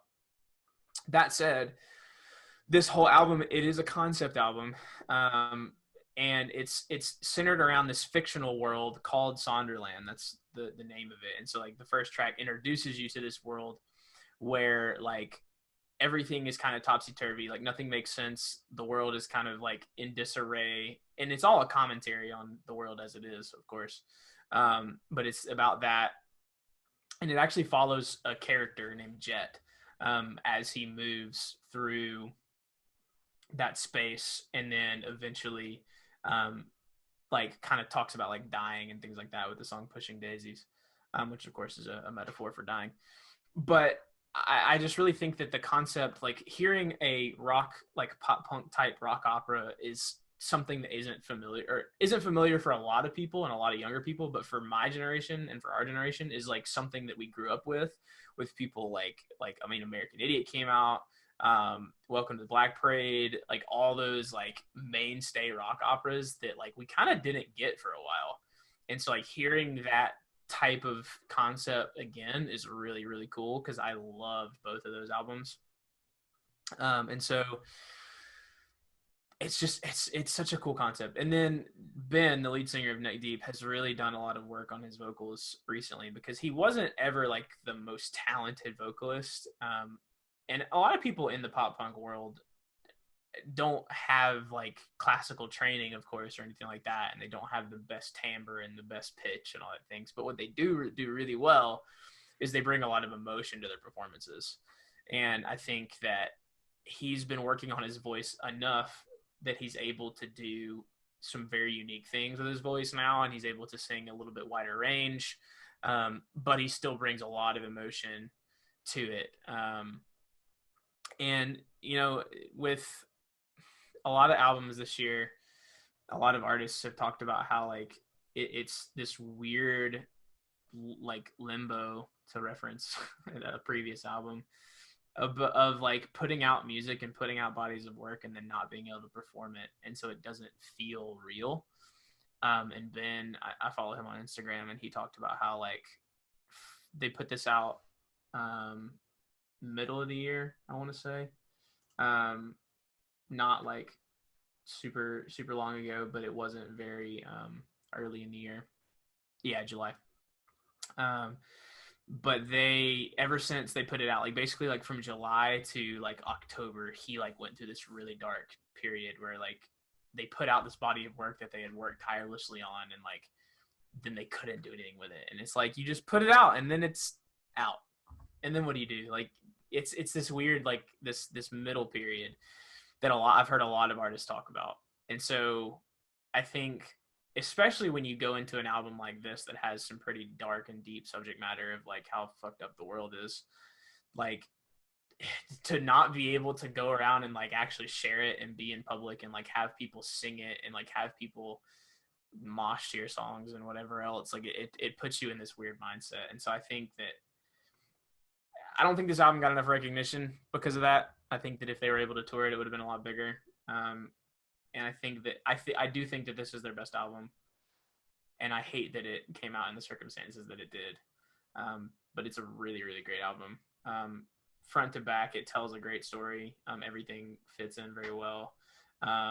Pushing Daisies is crazy. Like it starts out with this like kind of melodic feel, and then it eventually like ends with this breakdown where he basically ends with like the last couple lines are like fuck you and fuck how you feel and all this other stuff.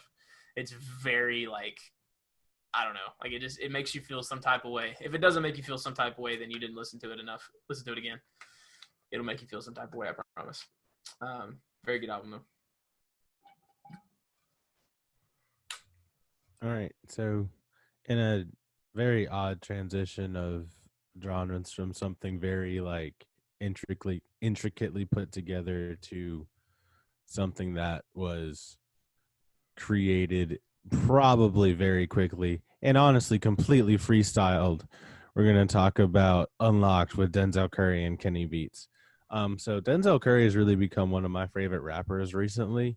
I didn't listen to him a whole lot, honestly, before this project. I knew the I Am the One, the Mind is on. I knew that song.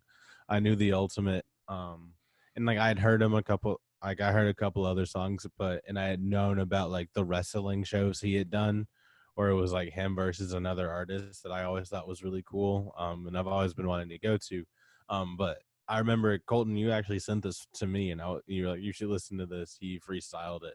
And I said, no way. And he did. And I was like, I went into it thinking, I was like, all right, fine. If this is a freestyle, then this has to be insanely good. And insanely good it was. There's just like the flows that he goes into on Layup, where he just becomes DMX for no reason. Like you're just sitting there, you're like, oh, it's Denzel Curry. And then he just starts barking. You're like, oh, he is DMX, and then he just goes back. I thought that was incredible. I enjoy watching and listening to Kenny Beats' work, especially knowing him from his days as a member of the EDM group Loud Pack. So it's really cool to watch him having branched out and gone back to what he kind of grew up working on, which was rap and hip hop music. But also having watched him like DJ to like frat kids on YouTube, and just knowing that he has been in that world, and then he can also come back and do rap and hip hop so well. And also, if you haven't ever watched him on YouTube or Twitch, just watch him get disrespected by Zach Fox and by Vince Staples is hilarious, because they just walk into this man's studio and call him all sorts of names. But yeah, that's Unlocked by Denzel Curry and Kenny Beats. Have you ever listened to like Taboo or like Zoo by Denzel? Yeah, I've gone back and listened to his older albums and whatnot, because I like this one, so I wanted to understand. I wanted to see if I could figure out what he was about more than just the Ultimate, because I feel like you can't just judge someone's whole discography off of one song or one album. Yeah. Because I could have loved this and hated everything else he's done, because that's very possible. It's very, because this is a very different project. And yeah. Because I almost don't it's different. I when someone asks me what my favorite Denzel Curry project is, I almost don't count Unlocked because like Unlocked is its own thing. It's outside of the canon. It's outside the canon. It's not a cinematic film thing. It's gonna get a sequel and everything like that. But if you're a Billie Eilish fan, you can catch Billie Eilish's uncredited vocals on his second album, Taboo, way back before she got popular. Oh yeah, So, their friendship is incredible. their friendship is adorable. The video of them playing Ninja is Mhm. one of the best things on the planet. Yeah, it's wild. So Denzel's been at it for a minute. We got a new It's guard, really man. He's part of the new guard, in my opinion. Okay, this is going to be the first of I probably 3 times this episode we'll talk about this project, so I'm not going to spend too much time on it. I don't have it on vinyl because it does not exist on vinyl, but I desperately wanted to. Even if it did, it probably would be an A-side LP because it's literally 7 songs in 17 minutes. It is 180 by Aha Gazelle. And man, I remember this came out, I'm pretty sure, either the week after or same day as Fine Line by Harry Styles because I was at work once again, back when I used to work in an office, TBT, and Adam sent this to me and said, "Have you heard this yet?" And I said, "I saw it, but I haven't." He was like, "Drop everything right now and just do it." And I listened to it, and I was like, "This is good." And then I listened to it again, and I was like, "This is great." And I listened to it again, and I was like, "This is freaking genius." Similar to you, Adam, Alha Gazelle was my most streamed artist, according to Spotify Wrapped, of 2020. 180 was my most listened to project, and the top 4 out of 5 songs were from 180. Simply probably because it is the most repeatable project I've heard in a long time. Like I said, it's 17 minutes. It's so tiny. Like literally it's the length of a shower in like before and after. Like I've listened to it on repeat back to back to back to back just because I really respect artists recently in the past few years who know when they don't need to make more tracks than necessary. Like I don't need, sorry Drake, but I don't need 25 tracks if half of them are great and half of them are low-key like Lucy's. I will go with a 7-track, 4-track, 5-track album, EP, whatever the heck you want to call it. It's a project in my eyes. And I will take that, and it can get a 9.8. It's literally point 0.2 away from being perfect, in my opinion. I don't remember what the two minuscule points were for. I don't know what they were for, but probably collaboration because there aren't any. Literally, the only collaboration is Red Rob on an interlude. So I could have used a collaboration. Maybe I don't know. I could have used an explanation of like because it came out and then he said nothing. Like he's just so mysterious. I'm just gonna kind of stop there. But all I will say about 180 is it is extremely a tight project, and just proof that Aha is up there for me. Like we're all Aha fans here. We did it actually last year when this came out. We did an entire episode breaking like Aha's like discography. It was like January of this year because it officially came out January 1st. It was a New Year's project, but it didn't come to Spotify until like a week later. Yeah. And I remember we did an entire episode breaking this project down, and actually Aha listened to it. Ryan sent it to him, so big shout out to Aha and his manager for actually listening to our podcast. Apparently he really liked it, which is really cool. That's great. You appreciate it. Yeah, but like Aha is incredible, and this is like my favorite piece of work he's ever done as a whole. But I'm looking out for that next 12-track album. Have you listened to Free Barabbas? Yes. Okay. I really like Free Barabbas. All of the Trilliums? Making sure. Yes, I have. Okay. It is 180 is so tight. Like you're right. It's so hard. But at the same time, similar to the whole Unlock thing, maybe 180 kind of is its own thing because it's a different canon in his 2 canons. There's Trilliums, and then there's the rest of that Free Barabbas stuff. So it falls under Free Barabbas. So. Yeah, so maybe I honestly can't even count it towards saying what's my favorite project because like a 7-track thing is very different from like an 18-track, 45-minute album. It's almost unfair at that point. Yeah. Well, not if you can tell a story. If you can tell a story in 2 tracks, I mean you can do that better than 24. I mean that's also true. That's why I say like he just told me a story in 17 minutes, and that's, to me, I think that's brilliant. It's accomplishment. Like he didn't play. Every scene in the film is necessary. Like this, and that's the director's cut. Like fire. Yeah. But I'll pause there on 180. We will revisit. Yeah, we'll come back to it. Okay. So we're in the top 5 now. Made Let's it go. to the final 5 here. Let's go. We just talked a little bit about this one not too long ago. But number 5 for me is Folklore by Taylor Swift. Tay. So, okay. So I mentioned earlier that I was going to talk a lot about writing, and this is who I was referring to. Because holy shit, like there is not, people have talked about her writing forever, and they talk about how good of a writer she is. But for a while, I felt like that was the only thing that she was good at. Like that was what she was portrayed as being good at and nothing else. And so like that really influenced my opinion of her and my perception of her music.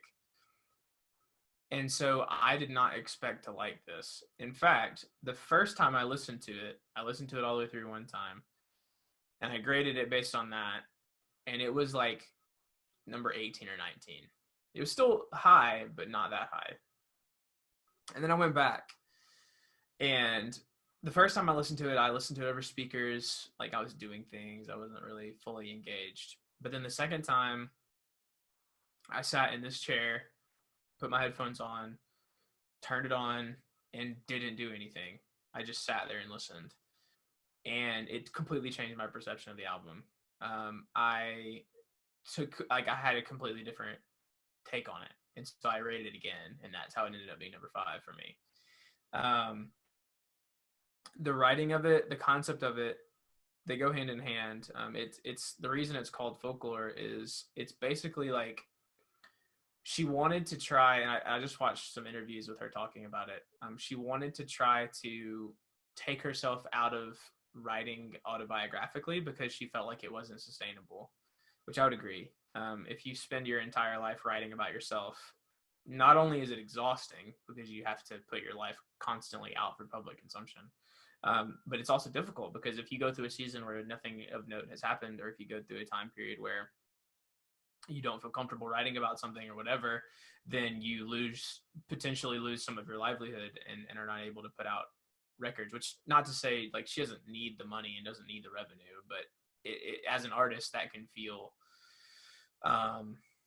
like melancholic, like you're kind of stuck in this space. And so this album, and then by extension the one that just came out, which I'm assuming we'll probably talk about next year, Evermore, were both experiments in non-autobiographical writing, and I think she absolutely killed it. Like the way that she writes and the wordplay that she uses and the word choice she has, it reminds me, like when I listen to these songs, I'm analyzing these things like I'm sitting in a literature analysis class. Like literally, like there's so much to unpack. There's so many words. She uses $10 words left and right. Clandestine, crestfallen, ambivalent, like all these big words that writers don't use because they're hard to fit into songs. She does so because she wants to do that. Like she wants it to be literary in that sense, but then she also is able to make it catchy enough that you want to listen to it on repeat. And it's truly, I think, a unique skill. And I really do think that she, despite all the hate that she's gotten in the past, I do think that she's probably one in a generation talent of as far as songwriting is concerned. There are not many people who can write like her, and there are not many people who can do it in a way that make it approachable like she can. From front to back, this album, it is a emotional roller coaster. There's heartbreak, there's infidelity, there's returning, like getting back together, there's songs about the music industry, there's songs about like all these things. Alcoholism is even mentioned, but every single song, it feels like you get emotionally connected to in some way or another. I really like, and there are still some songs that are autobiographical. She brings in some of her own personal influences, like on Pete or not Peace, Epiphany. Epiphany is written about like I don't know if it was her grandfather or someone in her family that had been in a war and like wouldn't talk about it, and so it's talking about like pain and things that we don't speak about. That's what it's about. And then like Mad Woman is about like people characterizing women as being hysterical and crazy when they do something that, like, when they're assertive enough to stand up for themselves and do something that they want to do, people assume that they're crazy, and they're like, oh well, she's crazy, and then that makes you more angry because you're being characterized this way. And that of course has happened to her a ton. And then one of my favorite tracks, which I actually recently just kind of got into, is My Tears Ricochet, which is simultaneously a reference to like one of her way back tracks called Teardrops on My Guitar, which was like country way back when she first got famous. But My Tears Ricochet is all about like talking about her feud and relationship with Scooter Braun, music industry. Like, he still owns a lot of her masters and she doesn't, and like basically saying like, I built you this palace of like wealth and songwriting, and then you just like took it from me and have kept it for yourself, but I'm still going to be able to be myself and do what I want to do. I think collaboration wise, this album it's really cool to see her work with her crew, like Aaron Dessner and Jack Antonoff. Those are like her two friends that she wrote a lot of this album with and did a lot of the writing for. Plus Justin Vernon from Bon Iver came in to do some of the stuff on Exile, and he has more involvement on Evermore, which we'll talk about next year. But the synchronization of those people, even though they couldn't ever work in the same room, they all did it remotely. It's incredible to see really where music can go and what you can do if you are really close and work really well with certain people. So Folklore, like, I did not expect to like it at all. And now, like, if you were able to fast forward to my Spotify Wrapped for next year, I would guarantee you that this would be up there. I can't stop listening to it. Like, there's something else every time I listen to it. I get something new. I get something that I didn't catch the first time. It's, I mean, I don't know. It's just a really good album, and Taylor is like eons above what I think people assume about her. It's really cool. I enjoy the album. Yeah, like I don't know how to say it. There are so many cool things on there. My favorite track is either Illicit Affairs, which I know, Ryan, you said that was yours too, or This Is Me Trying. This Is Me Trying is the one that's about alcoholism, and it's basically just realize that like it's hard, like to show up to places and be around people and be in public when this is something that you constantly are battling, and like addiction is such a real thing. I don't know. Yeah, it's insane. I definitely agree with you on the songwriting being like top tier. Like, I wish we could talk about the next one too, because it's even whatever. Anyway. Look at you, turned into a whole Swiftie. Look at me. I didn't expect it. Hey, it's okay. It happens. Yeah. It's a good album. It's a good ass album. Yeah. That's coming from me. All what you got next? So next up, we're going to talk about Studying Abroad by Masego. So, Adam, have you listened to this? I have not. Okay. So I will say that you would really like it. I'm sure I would.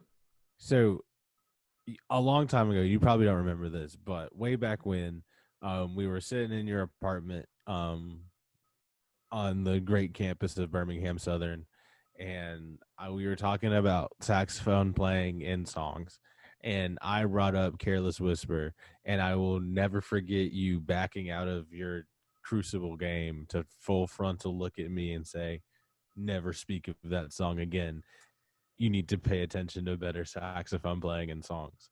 And so ever since you ridiculed me for my taste in saxophone songs. I have been trying to find better and better artists that can do pop music and play the saxophone. And I think I've found for pop music, not like this is not counting like Grizz or Big Gigantic or Kamasi Washington or like those guys, just for like even like the trap house jazz artist, I think is the best saxophone player right now. And if you haven't listened to this, you should, because all of the saxophone playing, even though it's very light, it is completely necessary, and I think it's very good. But you'd be able to tell me better because you actually, can play the friggin' saxophone. Hey man. Does he play? Does Masego play? Oh yeah. Okay. That's like his main instrument. Shout out. And I forgot what the name, or like what the brand name is.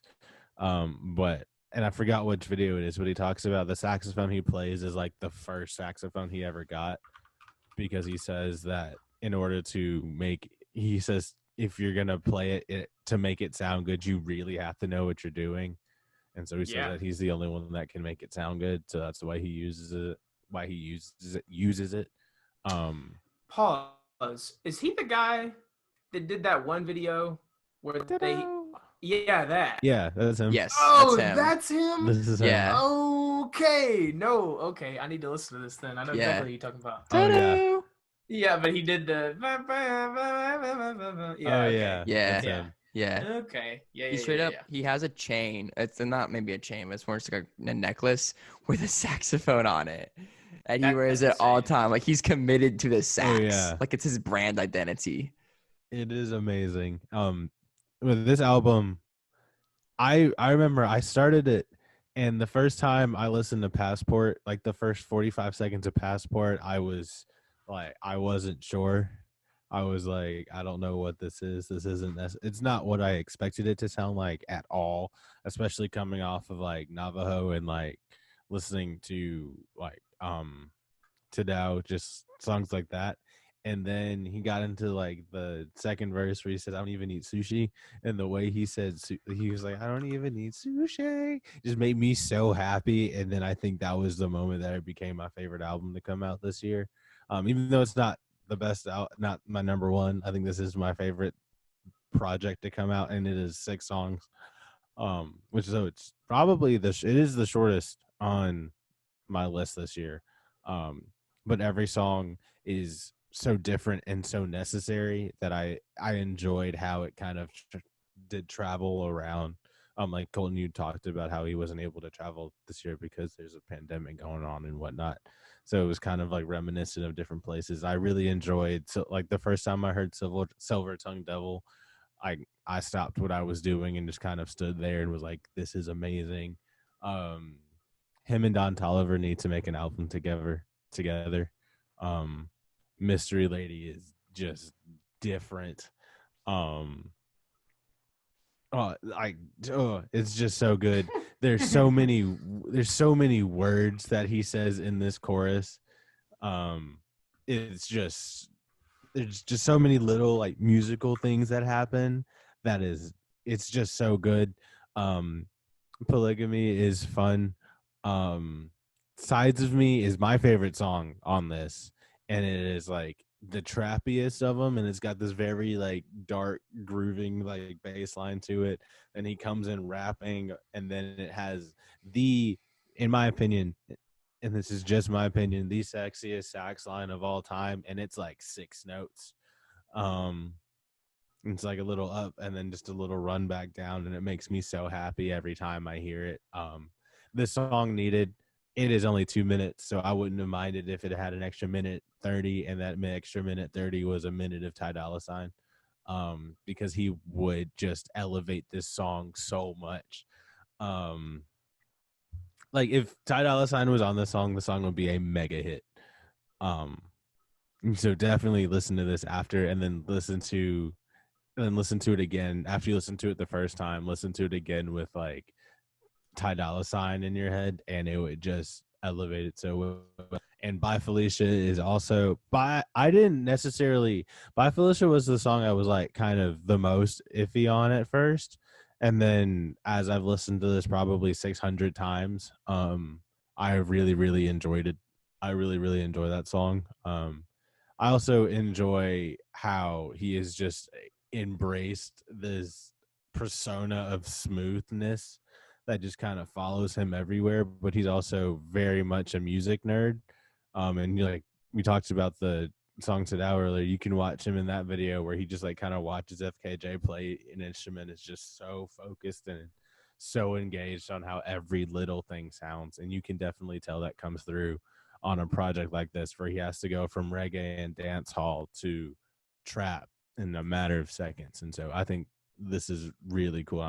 I wouldn't be surprised if at least one of these songs is on my top 5 for rap next year. I honestly wouldn't be surprised if all of these songs were my top 5 for rap next year, but it's so good. So please go listen to it. Especially if you just appreciate music and people who can blend genres extremely well. This is a very good album and very good artist to get engaged with that. I would really like to see him work with there's a producer named Troy Boy. And I would love to see who does like trap music, and I would love to see what those two would come together and make, because they're two very unique styles that I would enjoy seeing mashed together and what kind of product we get. So yeah. All right. I'm really done now. I promise. All right. My number 5 is a revisit once again in this episode to Heathen by Gavi. Gavi, I don't have this on vinyl, unfortunately. It doesn't exist on vinyl yet, but I need it. It just, some of these smaller artists, they just don't press it. Honestly, I don't think that CHH artists press a lot of vinyl, do they, Adam? Not typically, no. Yeah, not typically. They don't sell enough volume for it to be worth it. No, and if they do, like John Keith, he pressed Antihero. It was $100 though. Exactly. So just because like they're paying so much for a small amount that like they're paying hella out of pocket fees. But anywho, don't have this on vinyl, but I have it in my heart. You can get a lot of them on cassette though. That is true. And CD, you can get my CD as well. I got a CD player. I just like the idea of physically holding a large formatted piece of cover art in my hands is the thing. Yeah. Honestly, make cassettes great again. I have one cassette tape. It's for the Hamilton mixtape. I've never played it because I'm afraid my cassette machine is going to eat it. Because I had cassettes as a kid and just like a VHS tape, and you got to roll back the film. It's a pain in the ass. Vinyl, I can fix vinyl as long as it's not cracked. Anywho, Skull is the third track on this project. Skull is my number 1 favorite song. I mentioned this in the last episode if you caught it. Skull is my favorite song of this year. Like it just goes hard in the paint. Like I consistently wish that I made this song and that actually I made music so I could film a music video with like my families and like y'all and all my other homies and my fraternity brothers, and just gather them into a mosh pit in a field in Alabama somewhere probably, and just go hard as hell to this song like 5 times in a row, and just make a quick edit cut video and just drop that ish because it's a vibe. I also wish I had long hair.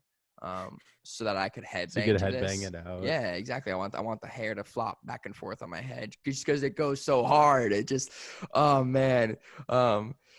Just like the line. I remember when he dropped the teaser for this album, and he was in like a garage, it looked like, and he was wearing the new, at the time, new Jerry Lorenzo Nike Fear of God. Fear of God's on my feet. Got the armor complete. Fear of God's on my feet. Now the armor complete. Sheesh. Like just like the idea of like streetwear, but I got Fear of God like clothing because I'm a Christian artist. Like just incredible. Gavi is the reason that I got into Christian hip hop though, because I wasn't into that. I am not a religious person. I don't identify with any sort of religion, but I see music as, not being this idea of like, if it happens to be religious, and I like it, who cares? Like it's lit. And I listened to Panorama because Adam, you sent it to me, and I was up on Andy Mineo at the time because I had seen a Lecrae concert with you, Ryan. Yeah, I respect work together too. And I respected the heck out of that concert. Favorite concert of 2017, 18, whatever year that was, 18. So I was into the Lecrae and Andy, the surface level stuff, mad respect to them, but like I wasn't going deeper than that. And then Adam sent this to me, and I was like, I heard about this guy. And I played Panorama, and it changed my life because that was my number 11 favorite album of 2018, but it really sat higher in my heart because I did not expect that kind of level of sound to come from, who I was judging a book by its cover of Christian hip hop. Like I just didn't see that from an album standpoint.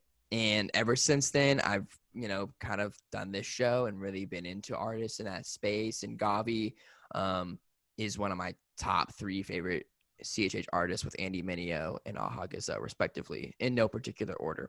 And Heathen, I felt similar to you, Adam, where I was a little like, I don't know, Panorama was so good. I was worried. And yeah, Not Too Far kind of threw me off, and I was like, I don't want Not Too Far. I want Skull. Like, I didn't know what I wanted, I think. But I don't know if I like this album better not than Panorama, to be honest with you. I think I maybe I do, because it's a little bit more diverse. It's a little bit more necessary at points than Panorama, but it's just impressive. Just front to back, it's a bop. I bought a t-shirt he made for this album. I love the marketing. Dude, bro, he made Comfort Colors. Of course I'm copping that Comfort Colors. Still waiting on my free Barabbas Comfort Colors though t-shirt. It's fine. But post office be backed up, bro. Dude, it's in Florida. It's been in Florida for a month and a half. Yeah. It's in God's hands now, basically. But I don't know. I can't really praise his album enough. And I already talked about this episode, but like, let me put it this way, because this is how Adam pitched Gavi to me as someone who's not religious or was not into Christian hip hop. If this show hasn't gotten you into it enough already, he pitched it to me as, if you like Travis Scott, you will like Gavi. And knowing me, I love Travis Scott. Like, I'm not ashamed to say that at all. Travis goes hard in the paint. Love that man and his music. And I was like, I love Travis Scott. Of course I'll listen to this. And I was a little worried. I was like, there's no way. Like, Travis Scott goes hard in the paint. But then I listened to this. I was like, low key, honestly, Gavi's beats and his production, his voice. I was like, Travis Scott's albums seem tame in comparison. I can just hear myself getting punched in the face during a mosh pit to Gavi, and I love it. So, if you into that kind of vibe of melodic rap family, or if you like Christian hip hop, or you just really want to try something new, get on Gavi. I would start with Panorama and then go to Heathen and let it change the way that you might think about music or rap that's tied to a spiritual idea. Yeah. All right. Revisiting this one. This one wasn't mentioned too long ago. Oh, yeah. Excuse me. My number 4 is Fine Line by Harry Styles. Let's go. Let's go. Yeah, the vinyl. It's like fading in and out on video if you're not watching it, because he's got the virtual back. Anyway, I really like this album. I think that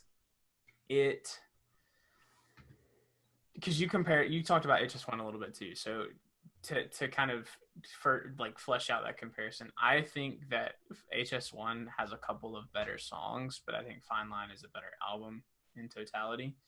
I don't necessarily find myself picking individual songs out of this album too often to listen to. But I think that when you play it in its entirety, you really get this beautiful picture of what it is that he wanted to paint with this album. Now, if you asked me what it is that this album is about, I honestly couldn't tell you. It's very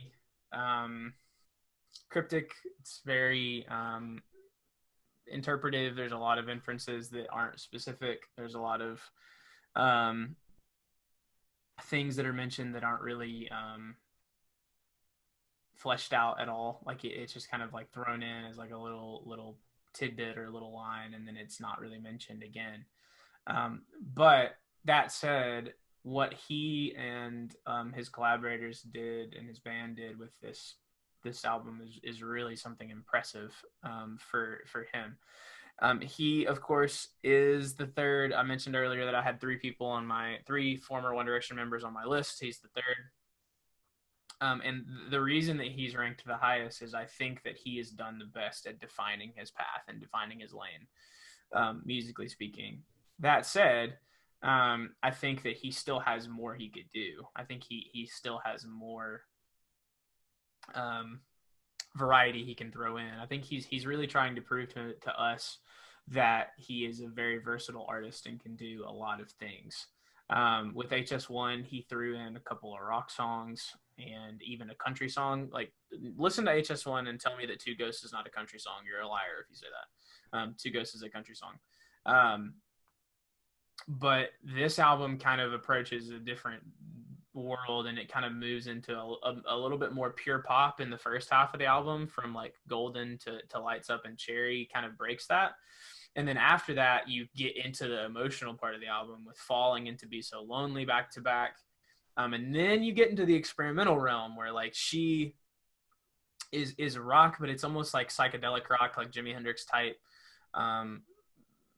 weird like chords and guitar solos and stuff. His guitar player Mitch Rowland is an incredible talent. He did a lot of the instrumentation for this album. I was checking the credits earlier, and he did guitar, but he also did a lot of the weird like glockenspiel instruments and weird percussive stuff and weird string instruments. Like there's some mandolins in here.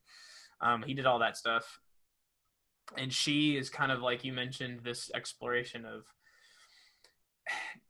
I don't want to give too much of what I think the songs mean, because I know that they're interpretive and there's a lot of people that could interpret them differently. But I do think that she is an exploration in identity, whatever that means. It could mean sexual identity. It could mean success, because there's some notions in there that talk about what is success, what is happiness, and things like that. And then Sunflower Volume 6, Canyon Moon, is like goes to like British pop, like Sunflower is very British pop, Beatles type stuff, and then Canyon Moon is like folk type pop. It's interesting. Canyon Moon is my personal favorite song. It's up there. And then Treat People with Kindness is Beatles to a T. It's very like Yellow Submarine era type British rock. And Fine Line wraps up the album very nicely with this incredible instrumentation and orchestration of horns and strings that kind of summarize the album as a whole. I think that I don't know how to put this. I think that he made this album, and this is not a bad thing, because he did get nominated for a Grammy. And I think that a lot of the things that he did and a lot of the choices he made with this album were to make it competitive for awards. I want to see a Harry Styles that doesn't care about that and does truly what he wants to do. Hey, speak that. I said that about Taylor Swift that last year, and look where we got this year. See, but what's crazy is she did what she wanted, and she's still nominated for Album of the Year. Yeah. Yes. And so, like, I think that there is a lot of, especially from these artists that started young, like Harry and Taylor and Niall and Louis and all the One Direction, and a lot of artists, they get signed onto these labels when they're 15, 16. Yeah. And they get pushed into these lanes that maybe they didn't see themselves in, and they're locked into those lanes for a while because they didn't have the expertise of the people around them to help them understand what was really going on. And so, like, Taylor is older, like she's 30, she just turned 31, and so like she's able to look back on that now and say, like, yeah, that was really bad where I came from. Like, I appreciate my roots, but I know that now I can really make the music that I want to make.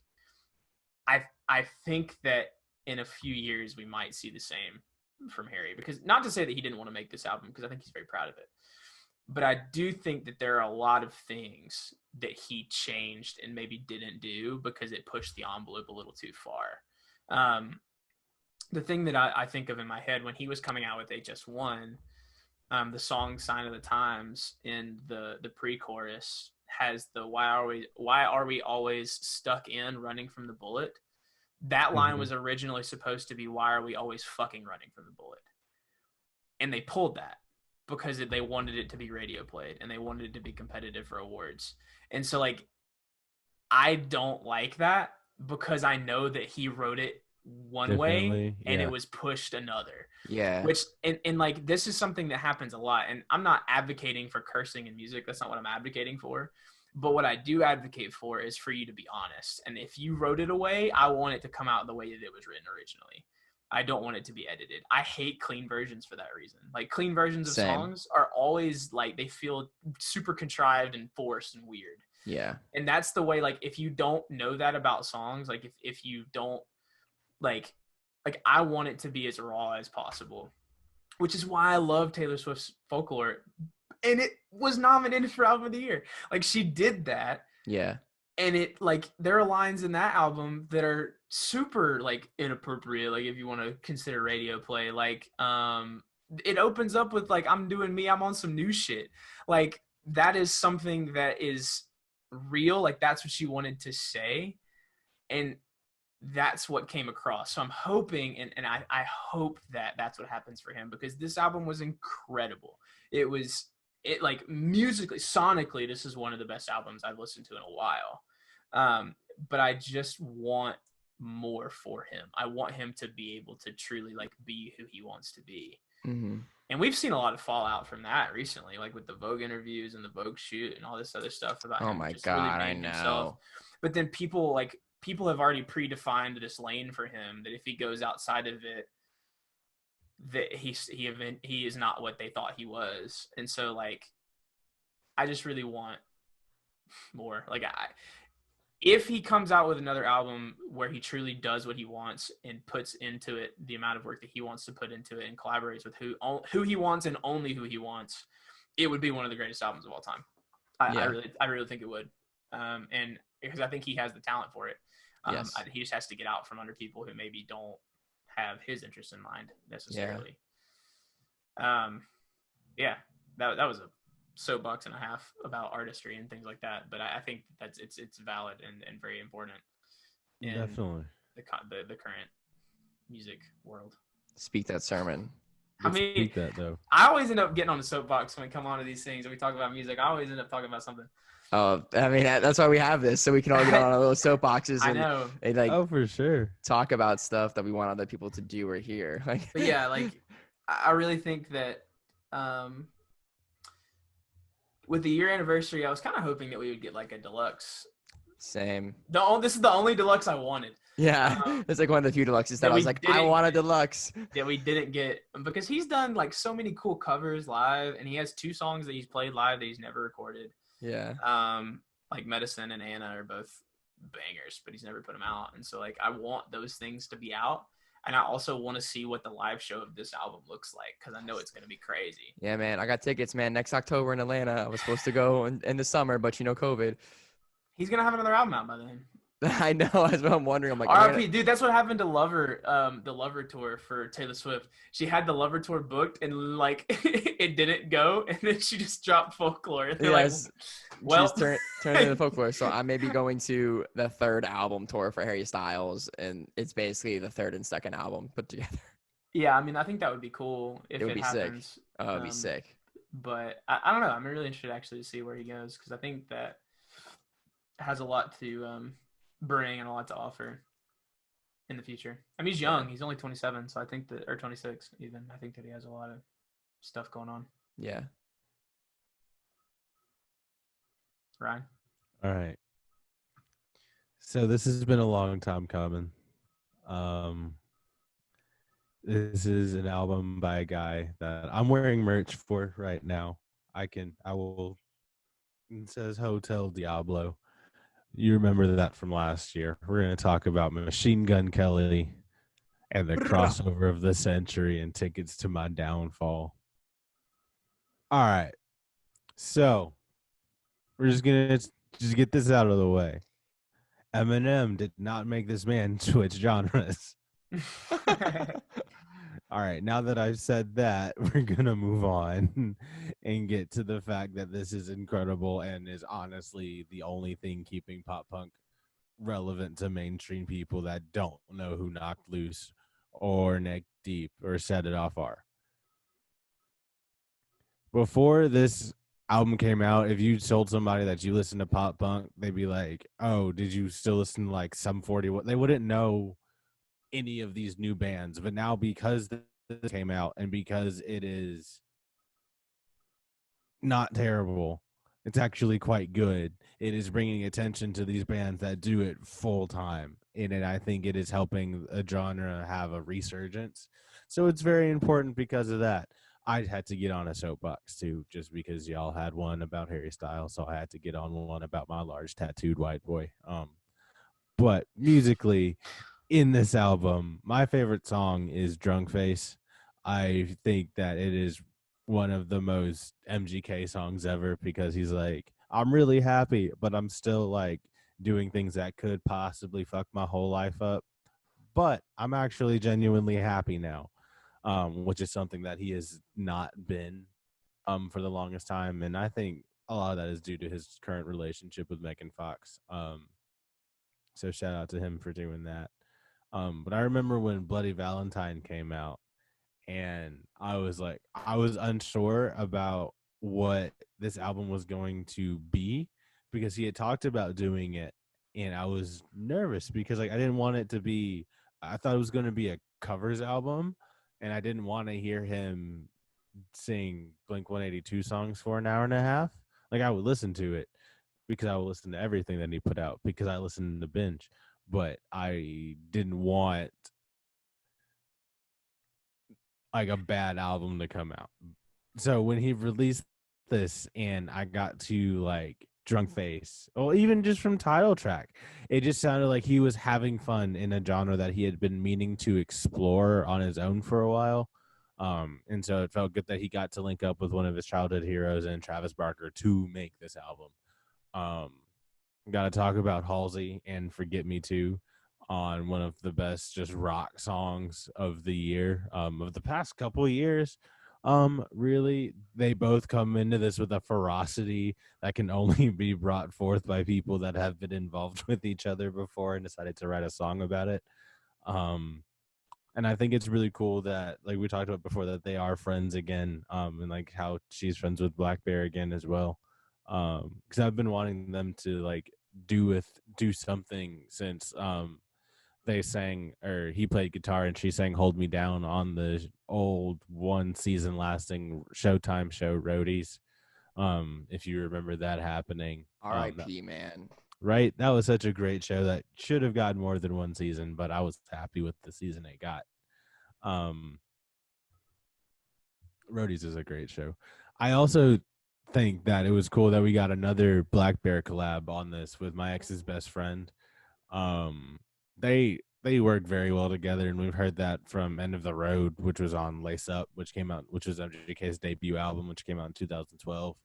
And then we had Easy on Cybersex by Black Bear, which was him and MGK's like first big collab in like 6 years.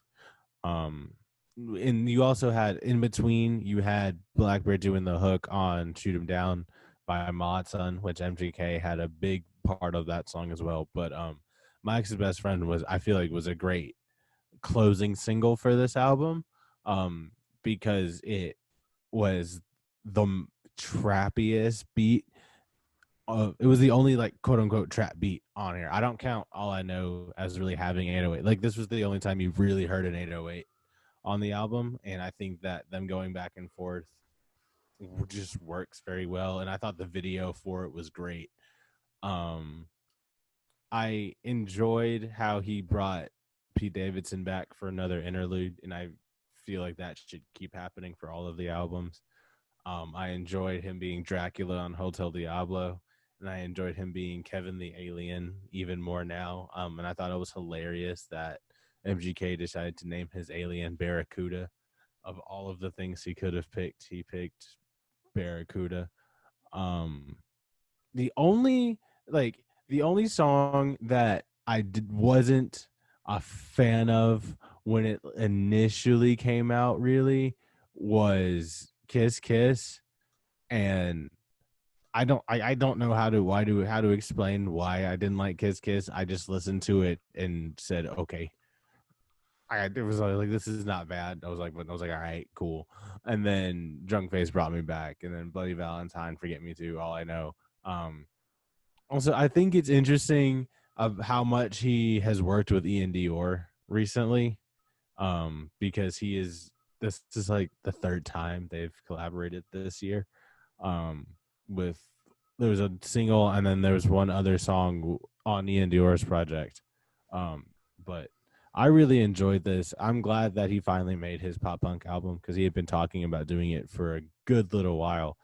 And I'm glad that it came out. And I'm glad it was as well received as it was because it was really well put together and something that could have seemed and felt really, really gimmicky. Right. And this is also a reminder, he's one of 4 rappers to do all of Warped Tour.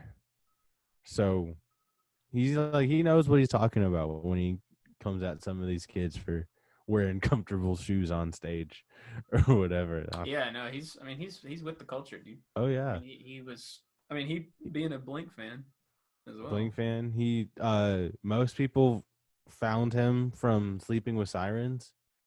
Oh yeah. Yeah, they have that song Alone.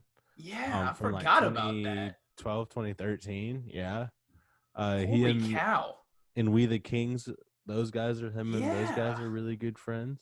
What on earth? That's wild. I forgot about all those things. He was about to be Linkin Park, like he was Linkin Park's child.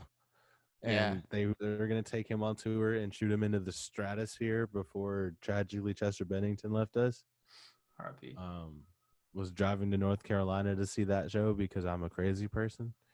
I would have driven to see them.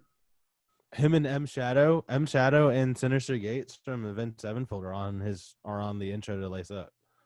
Wow. And it's just Oh wow, yeah. M Shadow just screaming "Save me" for 2 minutes and then a guitar solo, but they're still on there. He was friends with Austin Carlisle. I don't know if they're still friends. But like, yeah, he's a member of the scene. Yeah. And he screams during his live shows and he's stopped now, but he used to do all the small things at every show. Yeah. Right. And so it was really cool to kind of get to see him do a genre that has meant a lot to him and has really helped him develop his character. Yeah, I agree. Okay, so my number 4 I do have on vinyl, bringing back that idea family. It is called Notes on a Conditional Form by the 1975. If you've seen the cover art that I'll show in a minute already, you might be a little confused. On the vinyl, for most of it, they did not put the cover art that is on streaming. They put this because this is in a cardboard body of recycled paper.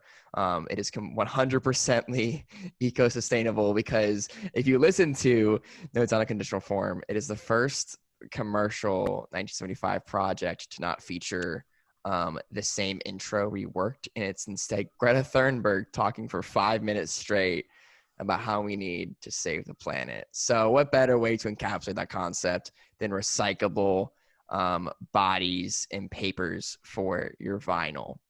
Pretty wild stuff.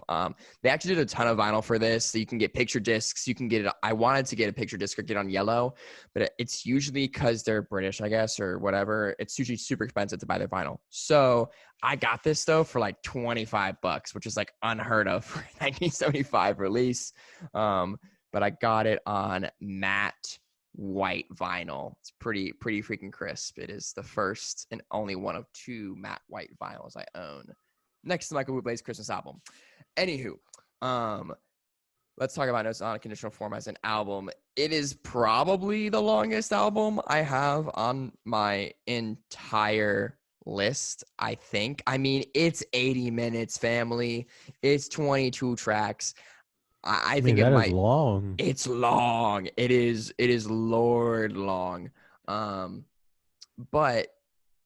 I remember when this was coming out, and they had released like 6 singles or whatever, and the track list dropped, and I'm like, "Whoo, sheesh, 80 minutes." I mean, I'm a fan, but like, damn.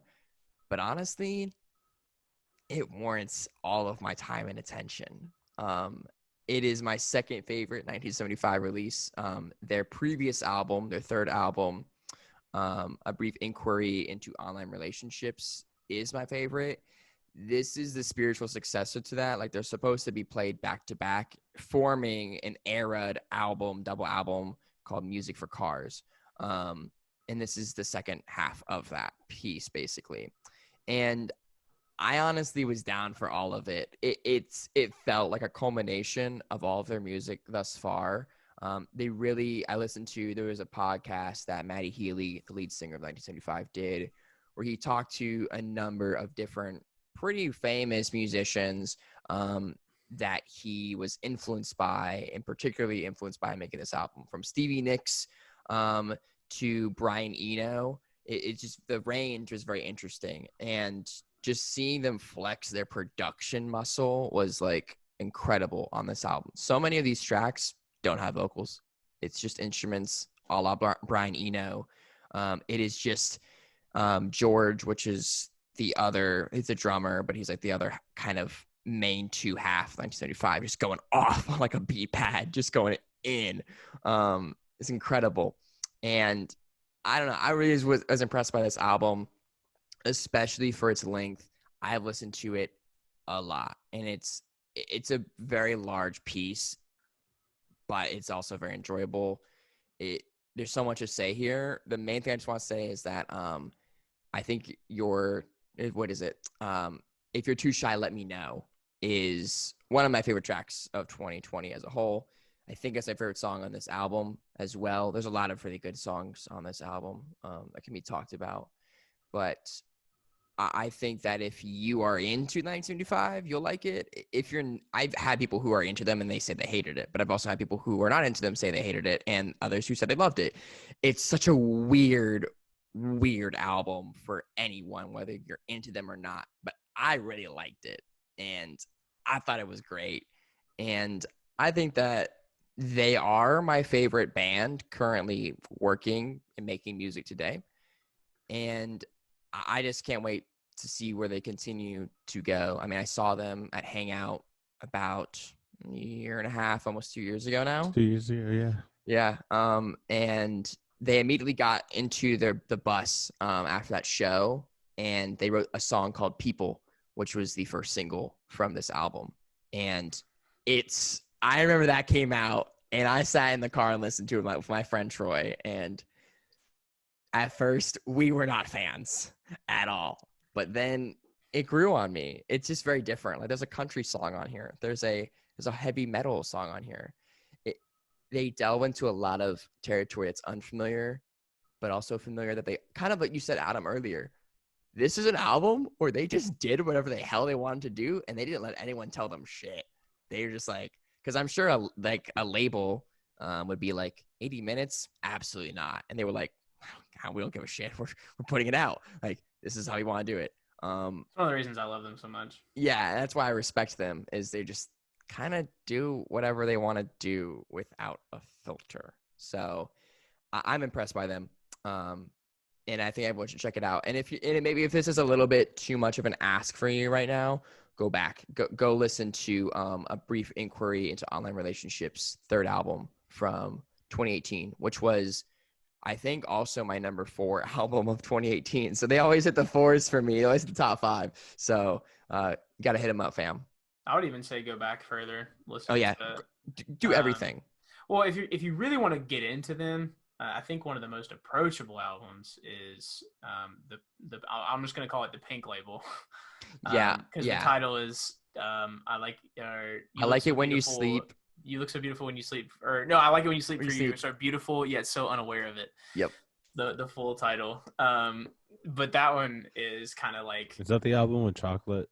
No, that's the first album. Self-titled is the one with chocolate on it. It's the first album.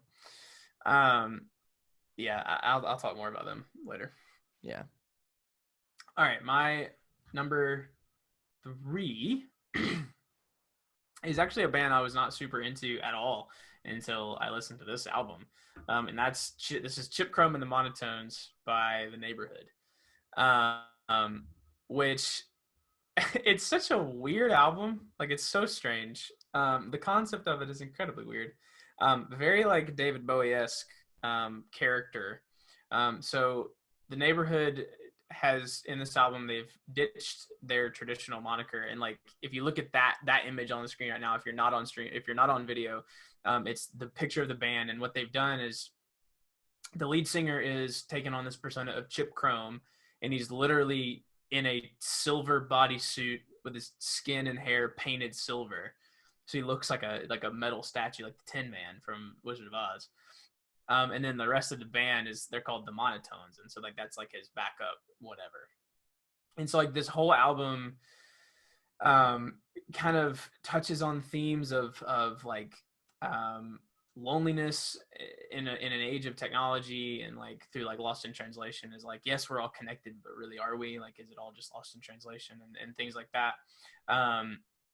But I love this album because of the versatility it shows of this band, is that they literally can play anything. And I think that's one of the things that is a caricature or a piece of all of my like top 5, probably even my top 10 artists, is the versatility that they bring. I like to see people who are musicians through and through and who can play and do whatever they want. And they definitely fall under that category. I listened to this album the first time. I was driving from Birmingham up to Florence to see my family, and I was alone in the car, and the sun was setting, and I was driving into the sunset listening to this, and it just fit so perfectly. It's like a vibe. The song Pretty Boy, the first, so like Chip Chrome is an intro, and then Pretty Boy is the first track with lyrics, and Pretty Boy is basically just this like very empty drum kit with the lyrics over it of like, even if my heart stops beating, you're the only thing that I need with me. And it just keeps going on in this like very empty sound. And then there's the chorus, or the pre-chorus is like this like twangy like off-pitched guitar, this like wow, like this like slide guitar type sound. It's very like 70s type country rock kind of feel for a good majority of the album. But I really enjoyed it. There's kind of some weird shifts. If you're not ready for it, they'll kind of catch you off guard. Like Lost in Translation Devil's Advocate into Hell or High Water is a weird transition, because Hell or High Water is literally like Gene Autry country, like jing jinga jing jinga jing jinga jing jing jinga. Like it's very Western feel, which is weird, but at the same time, if you look at the cover art, the original cover art for the thing, like he's standing there with an acoustic guitar, like I get the vibe, like I feel it. I feel like this song, for all my video game people out there, I feel like this album would be a very good soundtrack to accompany Fallout New Vegas, if you've ever played it. It has that like futuristic Western vibe, like that's kind of the gist of it. And like even the song title, Tobacco Sunburst, like that screams like Western. Yeah. And it has that same mentality, that same vibe. I just really loved the setting of this. Like I felt like it took me to a place, and it's not often that I feel like I listen to albums that take me to a place, and kind of drop me off, and we go on a little journey here. But it tells a very good story, and does so in a really unique way. I feel like this is an album that definitely stands out from others this year, just in the terms of the sound that they were able to achieve. They even sample, I think it's Lost in one of the songs samples some of the Temptations stuff, which is nuts. I can't remember exactly what song it is, but crazy stuff. Definitely worth the listen. Even if you didn't like the Neighborhood's previous stuff, like they made Sweater Weather forever ago, which was like a mega smash and everyone loved it. But they worked on this album for 3 years, which is crazy. And it's a pretty big departation from their previous sound. I think that like their previous sound was very like 80s, like late 80s, early 90s, like grunge rock, and then this is sliding into that Western feel, which is really different. So definitely very cool. I don't know, like I say, it just takes you to a place, and albums that take you to a place like are special. I think that they're not as common as they used to be. So Ryan, what you got? All right, so my third album is an album that we've already seen once on the countdown, but it is Manic by Halsey. So I am very surprised that this is this high, if I'm being completely honest. I did not think that I was going to enjoy it as much as I did. to me, Halsey's best album is Badlands, because the song Castle exists, because I think Castle is her best song. It just has, to me, it has the best atmosphere. Excuse me.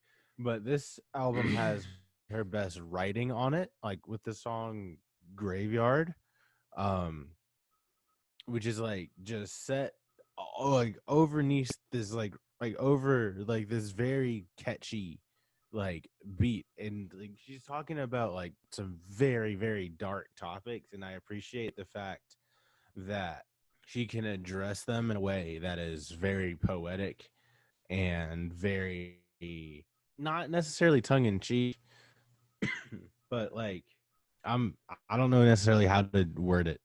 It's very deceptive because it's very like because it sounds happy. It's like for the people that didn't know Pumped Up Kicks was about a school shooter. Some of it can be like, oh, this is a very happy song. But then you look at the words and actually like think about the things that she's talking about. She has a line where she talks about what can you do when like the hand you're reaching out for is a weapon and you're made of nothing but skin, but it is said in a way that is very upbeat and joyous. So you're like, not necessarily joyous, but it is like upbeat and like moving. So you're like, all right, cool. You can sing along to this, but you're like, oh, this is about addiction or abuse or things that are like very detrimental. And I appreciate the way she was able to write this album to make it feel personal. This is my favorite pop album of the year. Not my favorite. Like I've separated like pop and dark pop. This is my favorite like happy pop or like bright pop, or sunshine and rainbows pop album that came out this year. Kind of like how I had Betty Who last year.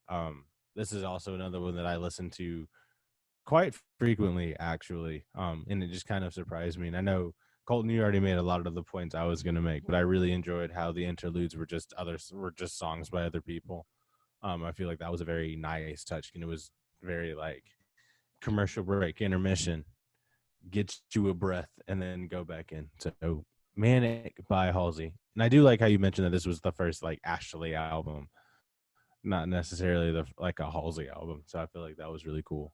Yeah. Like her like stepping out of her comfort zone of that like electronic, almost like tech pop, to doing something like this was really cool. It's a lot more stripped down kind of album, basically.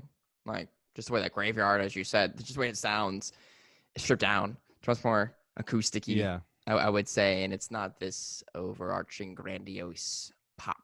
It's a more traditional pop, I would say. it's a lot of really dark lyrics over very, very like bright. That's that 21 Pilots special, dog. Oh yeah. Oh, for sure. For sure. There's also, you can tell that they're all friends because 21 Pilots is very good at metaphor, just like she is, or like double-sided lyrics. Yeah, like Message Man. You messing with the message man, like the person, but also that they're messing with the message man. Man, yeah, like she does that a couple times as well, and that's very nice. So that's sick. Yeah. Speaking of females who just dominate this kind of almost undefinable pop space, and coming off the heels of the 1975, another label mate of theirs, Dirty Hit Recording is the label. It's in Britain. That was basically founded by 1975 from one of their friends. Another person on this whose vinyl I don't have because I like literally recently got into them. They were a late contender. Did not expect them to be number 3. I didn't expect anyone to crack 10, in the last few weeks leading up to the countdown cutoff. But shout out my boy Luke, because he pushed me and pushed me and pushed me and pushed me and pushed me to listen to this album. And I honestly, at that point, listened to it just so I didn't disappoint him. And dang, I'm glad I did, because it is called Soyama by Rina Soyama. So this girl is like a Japanese, British solo vocalist. When I put on the first track of this album, my expectation versus reality was very different. This was the biggest surprise album of the year for Colton, because I put this on thinking, oh, this looks like, like pop, R&B, melodic pop, whatever. This girl opened with a song called Dynasty, and it is early 2000s Britney Spears meets hardcore metal, and I wasn't ready. What a concept. I wasn't ready. And that's most of her sound, she says, is inspired by like early 2000s sound, where you have Britney and Christina Aguilera, but she was also really into the metal bands, and she's a big fan of Nirvana, and she's a big fan of all these like darker, grungier artists. And it's just very bipolar worlds that she's merging together. And she has a lot of sound experimentation on this. There's EDM on here. There's a slight amount of trap. She mainly sings the whole time, but you could say that some of these songs have the cadence of like a rap, essentially. I mean, Matty Healy did the same thing kind of on his album, where there's a little bit of a rap-ish cadence. And from start to finish, 13 tracks, 43 minutes, no features. I remember listening to this on like a Friday, and I sat back in my chair and I was like, wow, that was one of the greatest musical album experiences I've had in a very long time. Like when you put on an album that just truly surprises you. I remember when I put on Frank Ocean for the first time, and I was like, hold up. That's how I felt with this. I was just like, hold up, I wasn't ready. Blew me absolutely away. And she's climbing up there. Like a lot of critics are putting this on their lists. I'm putting it really high. It just is, it's so good in my opinion. I've already listened to it a number of times since then. It blows me away. And it's just such a different sound than I think I've listened to pretty much most of my entire life, not just this year. And I'm a sucker for like Japanese culture, and so like a song like Akasaka Sad, like talking about being in Akasaka and just feeling the vibes. I was just like, yeah, do it to me. I've been there. Like, I just love that idea of the Japanese meeting with the British culture, meeting with like English culture. It's just very, very interesting. I highly encourage everyone to listen to it, just because it's so out of left field. Tokyo Love Hotel, like that's a real thing. That's a concept that exists in Japanese culture. And she has a song kind of about being set inside of one. It's really cool. She also continues to make music now, because even after dropping this, it came out in March, she dropped a deluxe version with a virtual reality music video accompanied with it. But what? Yeah, dude. Yeah. I mean, like, I guess 30 hits into virtual reality, because they did the same thing with 1975, but like she basically had a virtual reality kind of music video where it looks completely like a video game, but she's set against it. And I don't know if I think if you have VR, you can experience it that way. It's not one of those where it's on your phone, you can move your phone around. I don't think you can do that. Okay. But it still is really, really cool as the way it looks like a video game. And she about a couple more songs, Lucid, another song called Cherry, which like blew the freaking roof off my car when I put it on. She's so impressive. I can't say enough essentially about Rina Soyama, but I'm looking out for her now. If this is her debut album, like, damn girl, you got me hooked. I remember I came running downstairs after listening to it the first time, and I was like, girlfriend, Autumn, this is the most incredibly surprising album I've listened to this year, and it's my number 3. And she was like, what? And I put it on, and she was like, this is very different and very different for you. And I was like, yeah, man, I bit the bug, or the bug bit me, I guess. Shout out Luke. Thank you, sir, for pushing me to put this, get this included in time, because I don't think if he pushed me. Shouts to Luke. I don't think if he pushed me that I would have listened to it. And I think years later I would listen back and I'd be like, I regret everything. So I'm trying to get this on vinyl. There's a You could have put it on next year's list like I did with Eminem. Yeah, true. I'm trying to get this on vinyl currently. There's a gold edition that I want. It is sold out though, but she just did a deluxe version, so maybe there's gonna be a repress. I'm looking out. I'll keep y'all posted. All right. Man, we're closing in here. Two more family. All right. So my number 2, we talked about it once. We're probably gonna talk about it again. And this is 180 by Aha. Cool. Man, I don't really have a lot to say that we didn't talk about earlier, but this is I don't know. It is what definitely a masterpiece from front to back.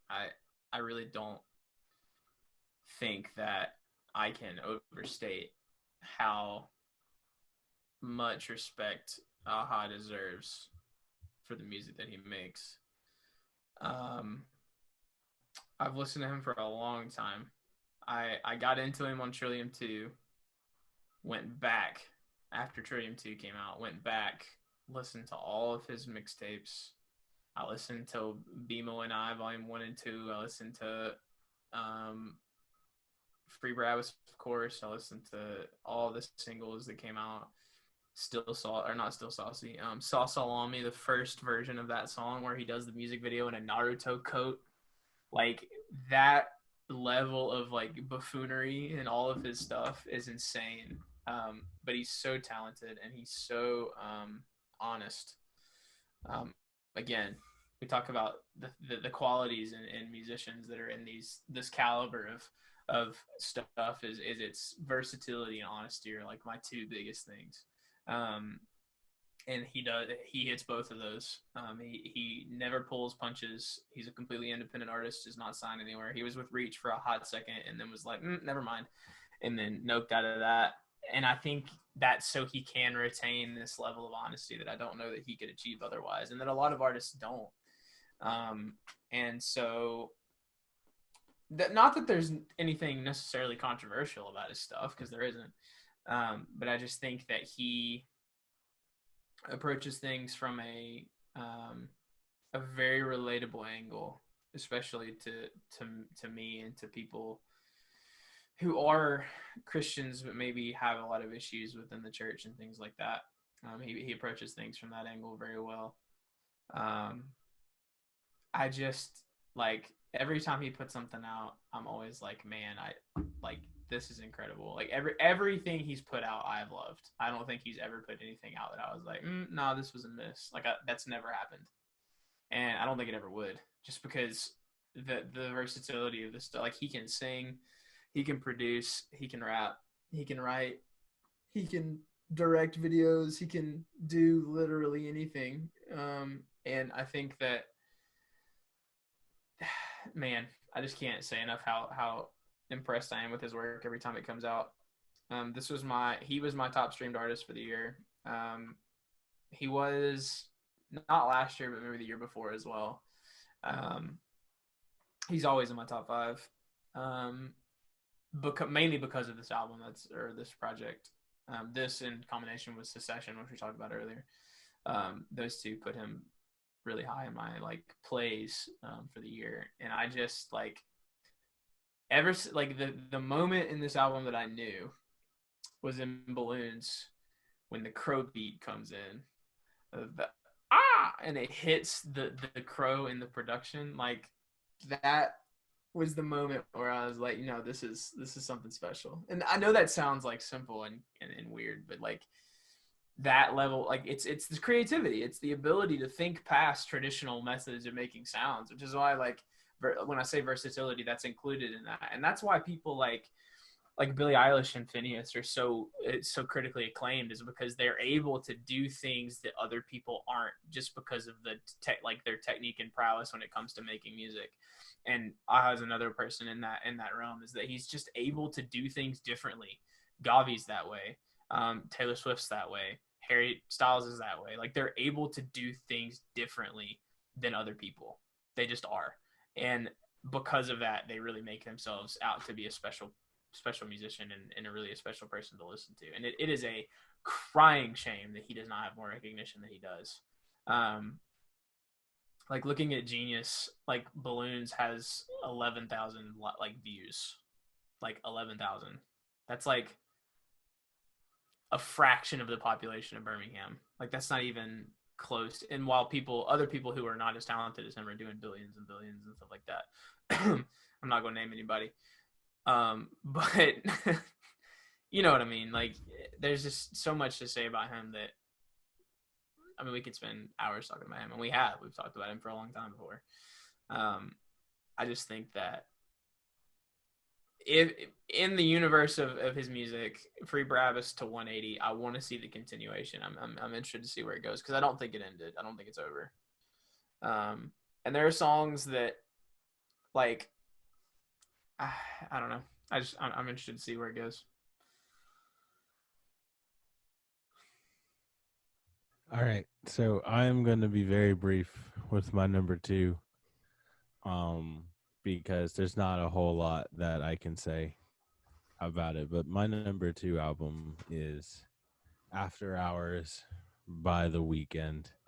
I have adored The Weeknd since 2015, when our good co-host, good pal of mine said, "Hey, you want to go to this concert?" And me being addicted to concerts, I said, yes. And I didn't know who it was. I hadn't heard a single song. I had heard approximately one verse from this man, and was like, I'll go. And then I heard Can't Feel My Face and was like, it'll be fun. And I listened to the rest of UD, and nothing was the same. Nothing was the same. No pun intended. So I remember when he announced the singles for this, I was like, all right, this is going to be interesting, because we never really know what his singles are going to sound like, because we didn't know Starboy was going to sound like Starboy did. Like, when I remember when that came out and we watched the video for the first time and he choked himself out, and we were like, oh, this is what we're doing now. It was just very surprising. And so I remember just sitting there and like listening to Heartless and like being kind of nervous. And I was like, all right, this is a different kind of energy that we haven't heard before. And then the first thing that we hear out of this man's mouth in probably 2.5 years is, I don't need a bitch. I'm what a bitch need. And I said, my toxic homeboy is back. This album's going to be incredible. So just from there on, I was all in. And I think I love how he has made it clear that he is now playing a character for every album. And it's not like, oh yeah, this is me and this is me. He's like, these are all characters. And I really appreciate the fact, like his performance on Stephen Colbert, where he did it and the whole floor was rotating and he was walking through.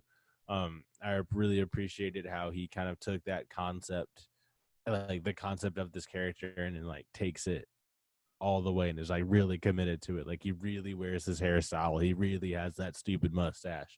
He's not beat up all the time, but he like is immersed in the character.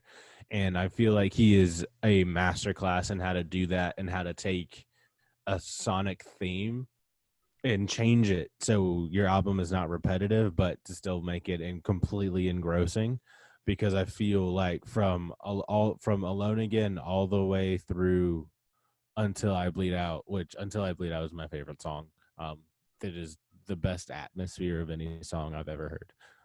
And I'll say that till a song that comes out that's better than it does, but that is just a masterclass on how to create a feeling, a very cinematic feeling, like everybody is about like that Until I Bleed Out feels to me like walking into the end of Rogue One, the Star Wars movie, for the first time, where you're like, all right, spoilers by the way, where you're like, damn, everybody about to die, but I kind of really want to watch it happen.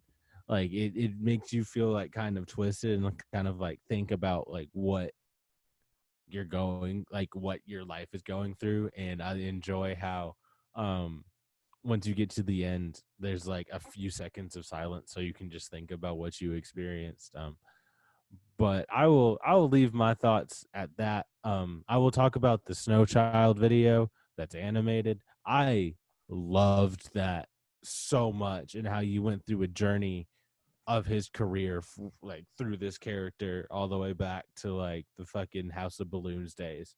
I so greatly appreciate it when artists go back and acknowledge where they came from in a way that's not vindictive. It's literally just him being like, look at where we came from, look at where we are.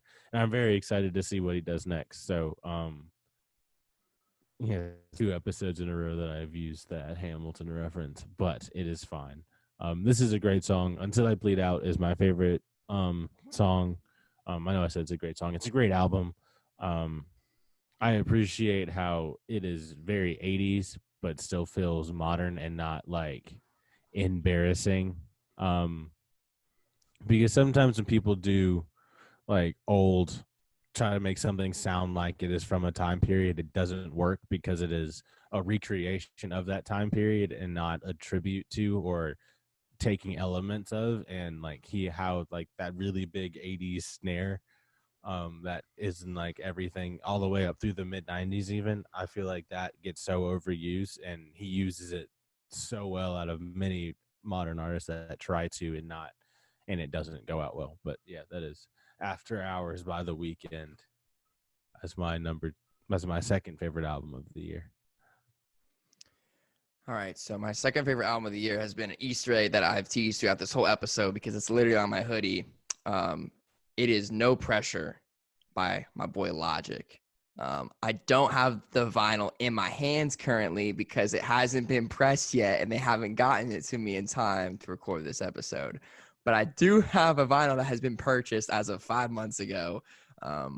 They got me the hoodie, but they didn't give me the vinyl yet. But I will have it one day. So, that's my vinyl spiel for this guy.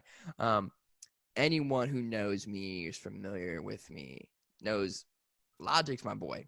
He is my favorite artist of all time. That's just the way it is.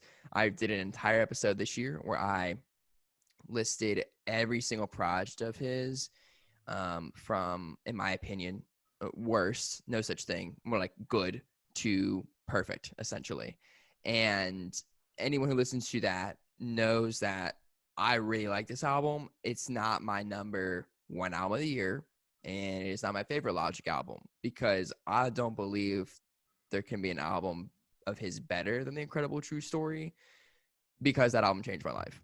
It's one of the 5 albums that changed my life, absolutely. But No Pressure is really good and really close. It's a 9.9. The only thing I knocked it for was on the concept, because he didn't finish as this part of the 4th chapter of his 4 overall concept arc. He didn't finish the story that he kind of started with The Incredible True Story of the Thomas and Kai in space. He will finish it. He told us he will. So I'm cool with that. But I knocked it just a little bit because I was like, I couldn't even get retired. There's no way he could finish it. I'm retired from music because this man got Twitch now. But yeah, this is supposedly the last musical piece that he will release, especially as Logic. He's released a beat tape since then. If you're a producer and you need beats, you're a rapper and you need beats, you can go grab it off of YouTube and Twitch. It's fire. I listen to all of it. I have it on my laptop. But No Pressure is not only the 4th part installment to this concept, what have you. It's also like the inverse of his debut album, which is called Under Pressure. And as we mentioned, he initially confirmed the tease of it way back this summer when he did a Quinn feature. And he said, I'm under no pressure. And we're all like, wait a second.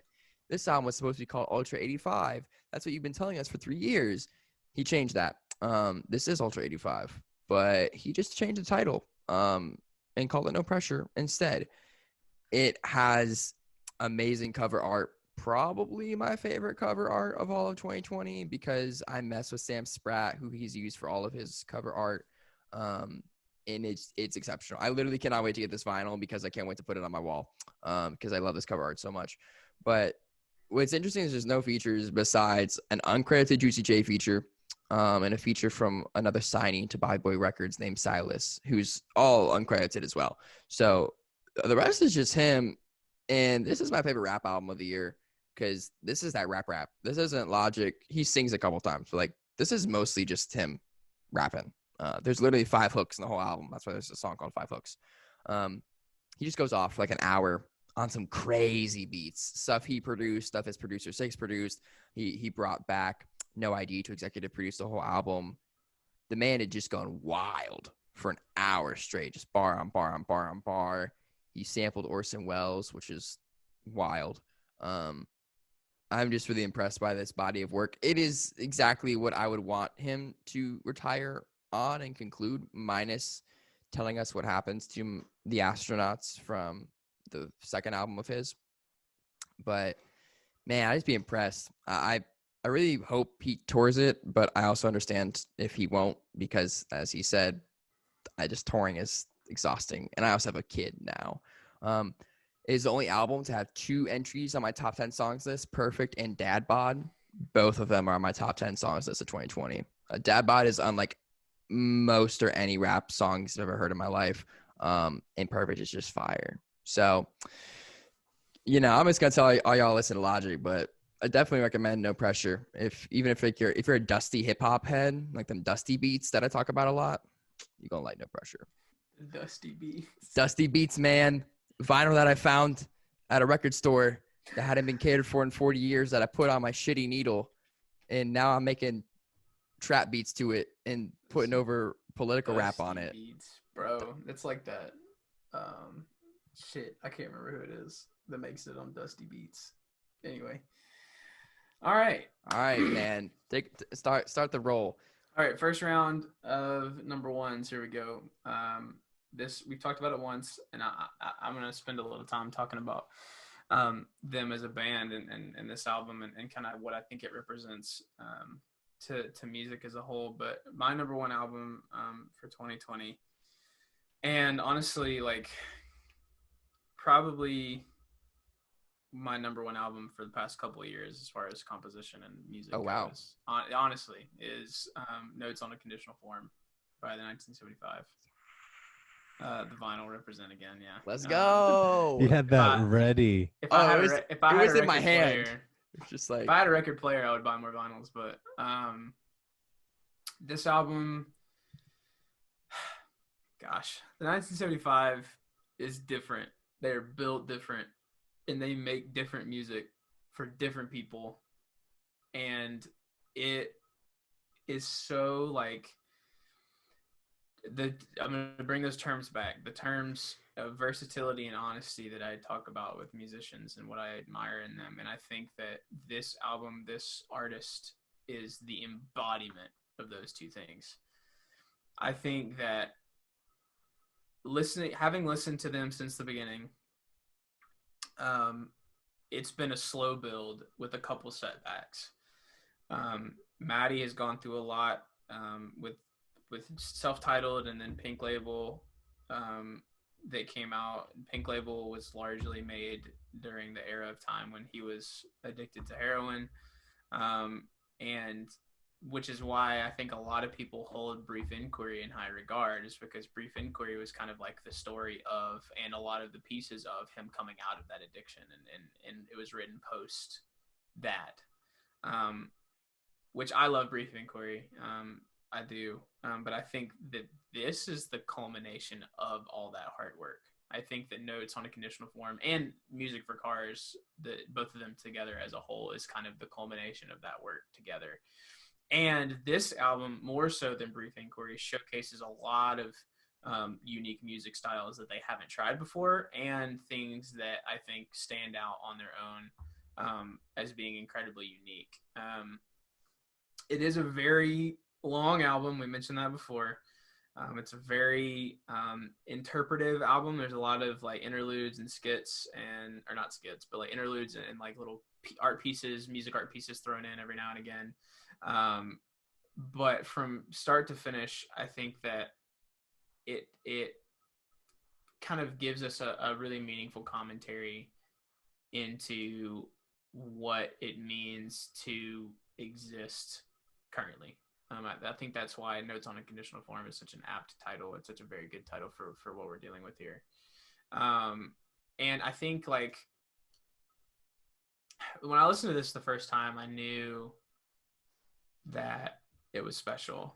I couldn't really put my finger on why, but as I've listened to it more, I can, and it's that versatility and that honesty. From the beginning, we do get that Greta Thunberg monologue where she's just going on about the climate crisis and how it's so important that we try to combat everything that's wrong with the world as far as the environment goes, and how we've gotten to this point where it's black or white. Either we fix it or we don't. Either we save the planet or we don't. Which is bleak, but it's very important to recognize, which goes straight into the first title track, which is People, which is just like completely uncharacteristic for them. It's garage rock. It's UK garage rock in its finest. And they mentioned, I was watching an interview with him, and he's like, yeah, we had to put People as first on the album because if we didn't put it there, it wouldn't fit anywhere else. So like, it doesn't make any sense to put it anywhere else. So we just put it as the first song. And so, but then I think People, like 1970, like the intro and People is kind of like one little piece of it. But then the end, Music for Cars, is the intro interlude into the rest of the album because it falls directly into Frail State of Mind, which Frail State of Mind is like prime 1975 sound, like those heavy synths with like the layered vocals and the heavy drums, or and the roomy drums, I should say, kind of empty sounding. But Frail State of Mind actually kind of caught me because I wanted to know what it was about because it didn't really stand out to me what it was. And it actually is written from the perspective, they had recently lost one of their collaborators, the guy who played trumpet in a lot of Brief Inquiry. He played trumpet most notably for Sincerity is Scary. He died recently. And that song is about that process of like grieving him because they'd worked closely with him for years. He was on all their albums up to this one. But this album, it just is such a great commentary on a lot of just themes that come and go in modern society. Like Birthday Party is literally just like what it's like to be at a party with a lot of different people that you don't know. Jesus Christ 2005, God Bless America, which is such a weird title, but it's about like it's spoken from the vantage point of two people part of the LGBT community that aren't able to express their unrequited love for someone because they're of the same sex as them. And one of it's from a like religious standpoint, and the other is kind of just from like a societal standpoint, which he wrote that while they were touring in the United States, and he was able to see a lot of the bigotry and things that happen in our country and in the world as a whole. My favorite song is the Me and You Together song. Me and You Together song was my top streamed song for the year. Oh yeah, by a lot. That's my second favorite. And it is a sound of theirs that I love, and it's this like upbeat, like very high pitched guitar strumming, very like driving drums, pop, like British pop feel. But it's a very simple song, and it's just about being in love with you, like a best friend. Like it's just being in the friend zone. That's what it's about. And it's like there's the song titles and the song lyrics are so like talking about specific mundane experiences, but they do so in such a poetic way that addresses what a lot of people feel and experience. And so like whenever you can bring your experience to people, it becomes a lot more like targeted and a lot more impactful to a lot of different people. My like shocking thing that I loved about this album was the 18th track, Having No Head. He let George just like make this instrumental track, and it's absolutely insanely good. It starts out with this very lone piano, like bum bum, and it like hits this chord, and they stay on that chord almost the whole time, but they keep like it keeps layering in new instrumentals just like throughout the piece. And it's 6 minutes long, and it's just 6 minutes of this build of like layer, and then they just drop all the layers out and hit the piano chord again. And it like the first time I heard it, I literally was like, whoa, like chills down my neck. It's crazy. I think that this album in retrospect, after they've put out more art and more music, I think that this era, the Music for Cars era, both Brief Inquiry and Notes, will be known or recognized as probably some of their greatest work in totality. I'm not saying they won't have great albums again, because I'm sure they will. But I think that these two together will be something special to look back on. And it ends in a really nice way. Guys, the last song, Guys, is literally just a love letter to the band. Like, it's literally just like, no matter what, like, we've got each other. We've been together for a long time. We've been making music for a long time. But it's the best thing that ever happened. Like, that's the chorus of it, is like, the moment that we started the band, it was the best thing that could have ever happened to me. Which is insane. Like, it's so nice. Like, it's so refreshing to see a group of musicians work together for so long and not have disdain for each other, and to have gone through so much that they've gone through. I mean, with Maddie being out of commission for like a year at rehab and stuff like that, they were still very supportive of him, and were kind of just like working it out with him and making it to where they could all make music together. It's, I don't know, it's rare that I come across albums like this that I'm like, this is, I foresee this being something that's looked back to as one of the greatest albums of our generation.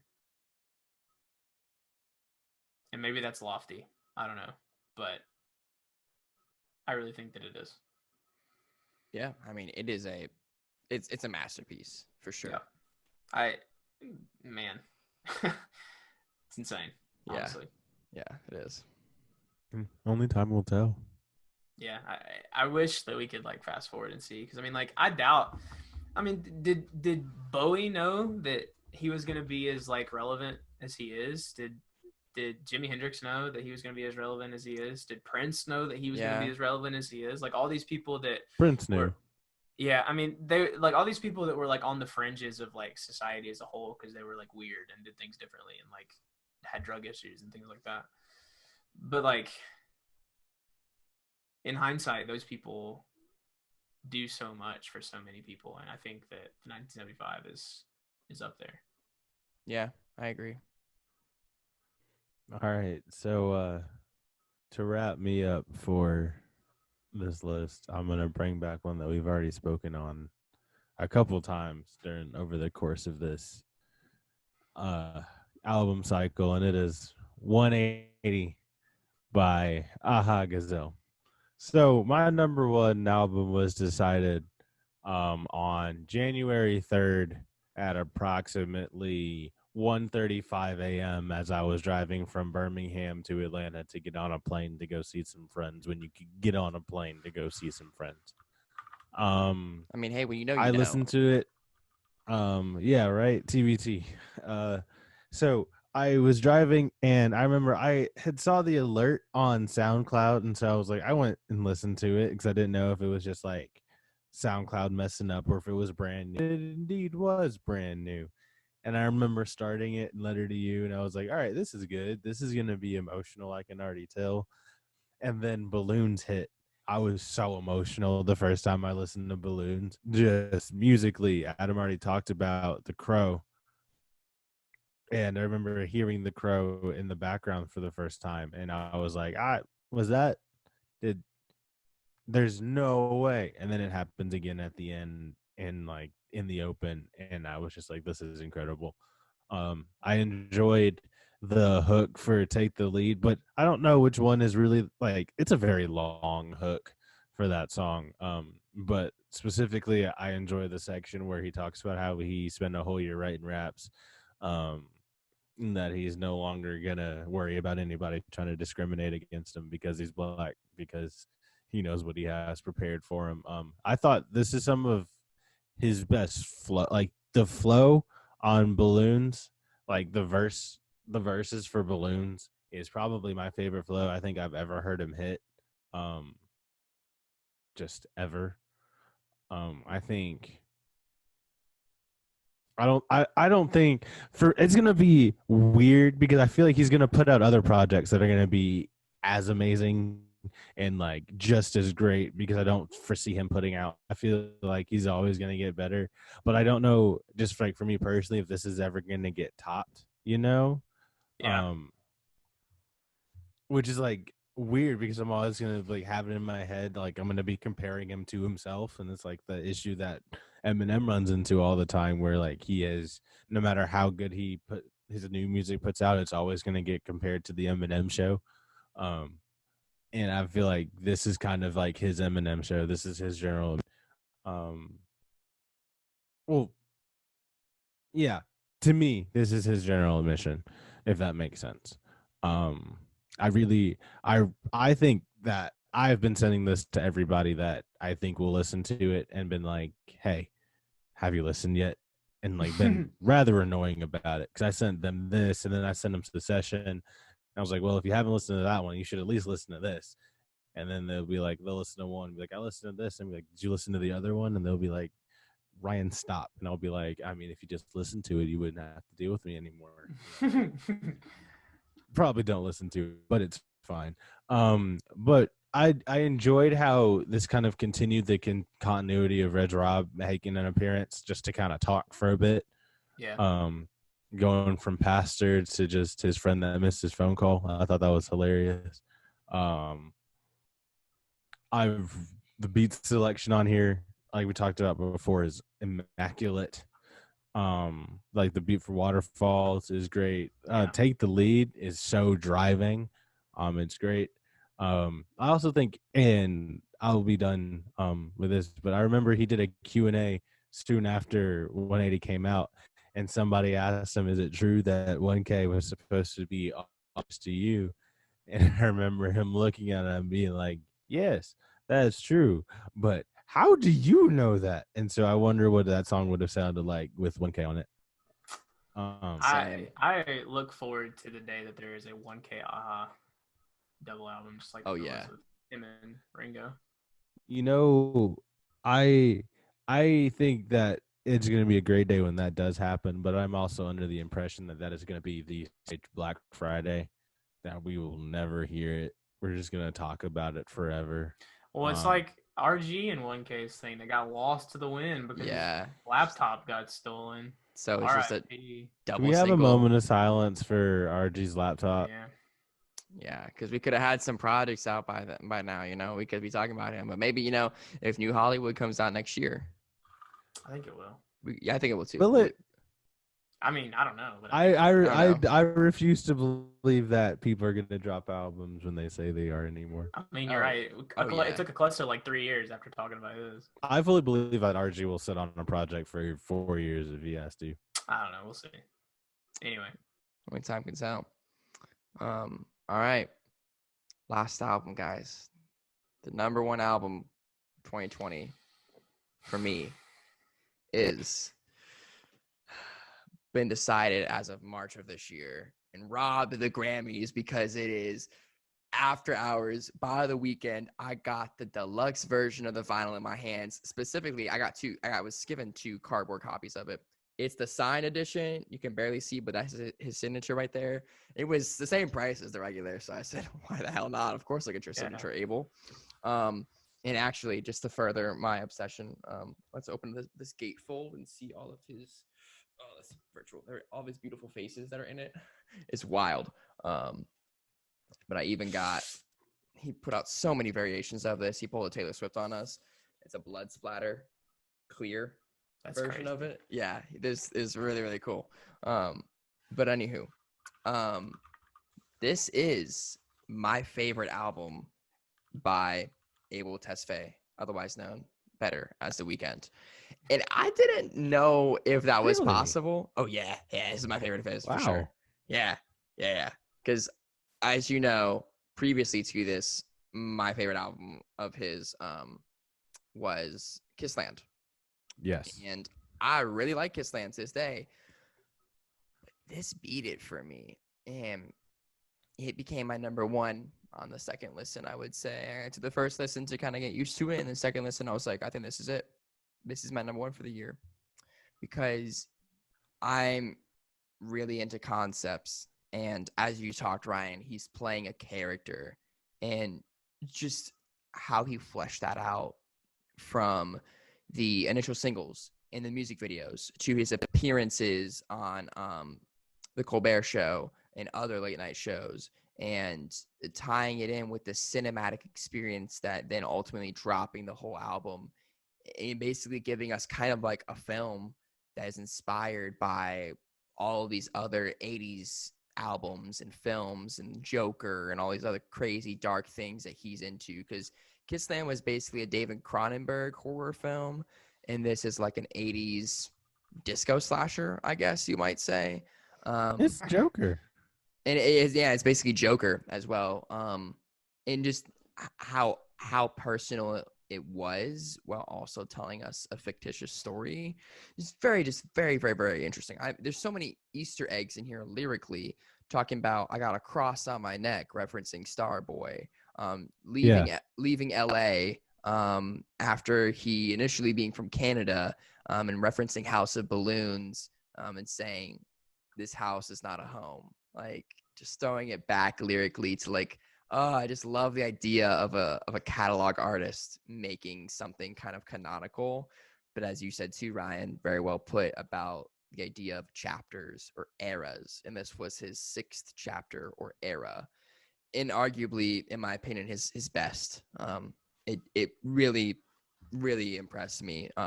Being someone who's been a fan of him for so long, sometimes I feel like while it's easy to impress a fan of an artist, it also can be hard. You expect so much more.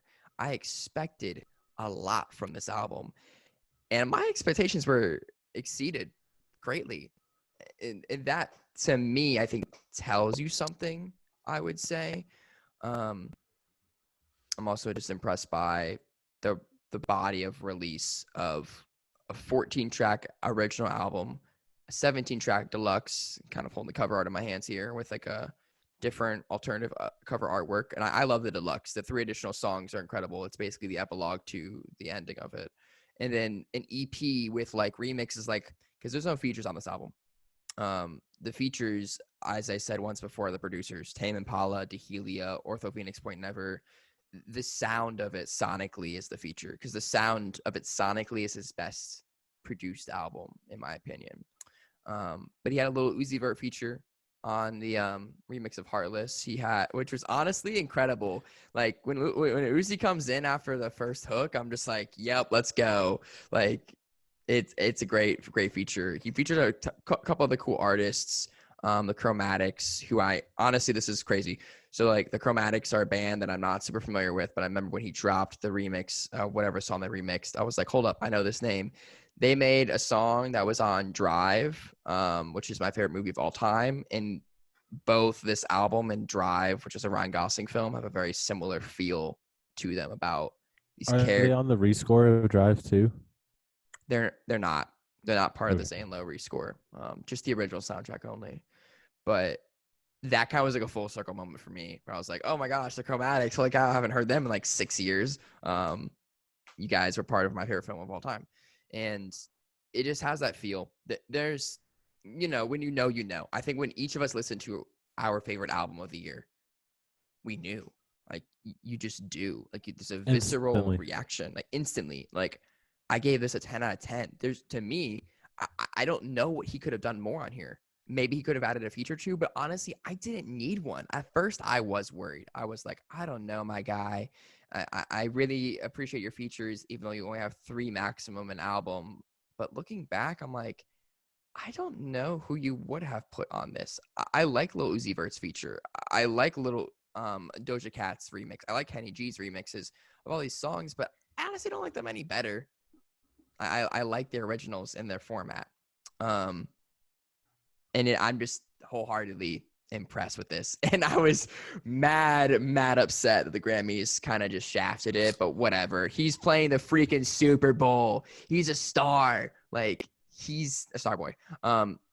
He's doing other things, and I'm just impressed. I will say, I think my favorite song is probably Scared to Live, because sonically, like when he's saying that, I was like, holy cow, did I just get time warped back 40 years ago? Like, am I in the 70s or 80s? And like, what on the Dick Clark show? I was so confused where I was at that moment on SNL when he first played it. And then maybe my other favorite song beyond that is Save Your Tears.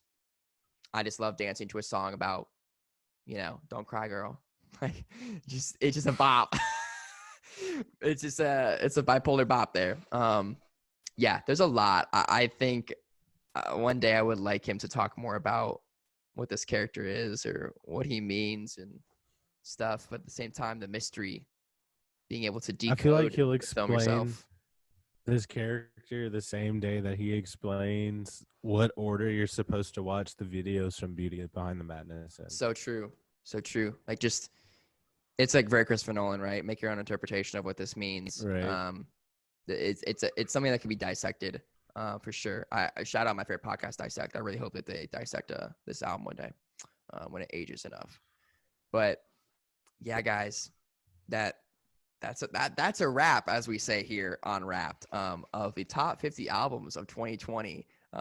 We've counted down 150 albums in total, or somewhere in between there, maybe 130 because some of them were the same, across 5 episodes. And we're here now. And I'm really looking forward to next year, but this year was such a different, weird-ass year. I mean, we're sitting here on Zoom recording this. Last year we sat all together in a bedroom in Avondale and did this, but now we're on screens. But we're making moves. And I would like to thank both of you for joining me on this journey. A year ago, Ryan called me and I was thinking in the back of my head about doing a podcast because I used to put this on Instagram only. And I wanted to talk about them more and just praise these people for their bodies of work. And he joined me, and Adam joined in a couple episodes, and then now Adam's here full time and we're doing all this together. And it's a lot of time and effort that we put into this, and we love it, but it is exhausting. But doing it with y'all makes it feel less exhausting. If I had to sit here for 3 hours. Thanks for listening. Yeah, and thank you everyone for listening. If you've made it this far, this is my J. This is the J. Cole speech at the end of 2014 Forest Hills Drive. This is the credits. The movie's ended, but you're still here, Ferris Bueller. But yeah, I would like to thank both of you for joining me on this journey and for your time and your effort. And I'd like to thank every artist as well who has put out music this year that we got to listen to. Thank you for giving us something to keep us occupied with. For sure. During 2020. For real. I would like to shout out Jonah Hill for that thing he said to me on that elevator that changed my life. I'm just playing. I don't know Jonah Hill. You dirty dog. No, this has been really cool, and thanks for you guys for listening to me ramble about dubstep sometimes, because I know I am the only dubstep on this podcast. Dubstepper. I am ashamed that I just said that. But thanks for letting me ramble about little tunes that I like. Little tunes. It means a lot. I like little it. Tunes. Put some tunes on them. Dude. Man, it's crazy. Music's so cool. Right? Yeah. I mean, at the end of the day, that's what it's all about. Music is dope as shit. Yeah. Music's so cool. It is the music, man. The music that keeps us. Honestly, music fuels a lot of just my drive to live at times. Amen. Music kept me from driving on the highway the wrong way. Let's get down to it. Like, I'm here because of music. Yeah. I think a lot of people are, even if they don't realize it. So. Man. So blessed. All right, everyone, that's a wrap. 2020. We will see you again next year with another 50 albums list of 2021, but maybe even some other albums, episodes too, about just different things. So keep coming back, keep checking us out. And also, if you guys have music or something that you want us to listen to, like, DM us and bother us, because sometimes we get our best recommendations or albums from recommendations and people like you. So send us your stuff if you like it. Maybe we've heard it, maybe we haven't. Who knows? Word. Peace, love, and happiness. Thank you for listening to Wrapped. You can listen to every album we've included in our top 50 lists by visiting our Spotify account from the link on our website and checking out our playlist tied to each host. Remember, you can get behind the scenes and additional content by following us on social media via Instagram at Wrapped Podcast or Twitter at Podcast Wrapped, or email us musical suggestions via wrappedpodcast@gmail.com. You can view our videos on YouTube or listen to episodes on any music or podcast player. Lastly, Wrapped is hosted by Colton Hinderliter, Ryan Key, and Adam Stansell, with show artwork by Autumn Salazar. See you all next time on Wrapped.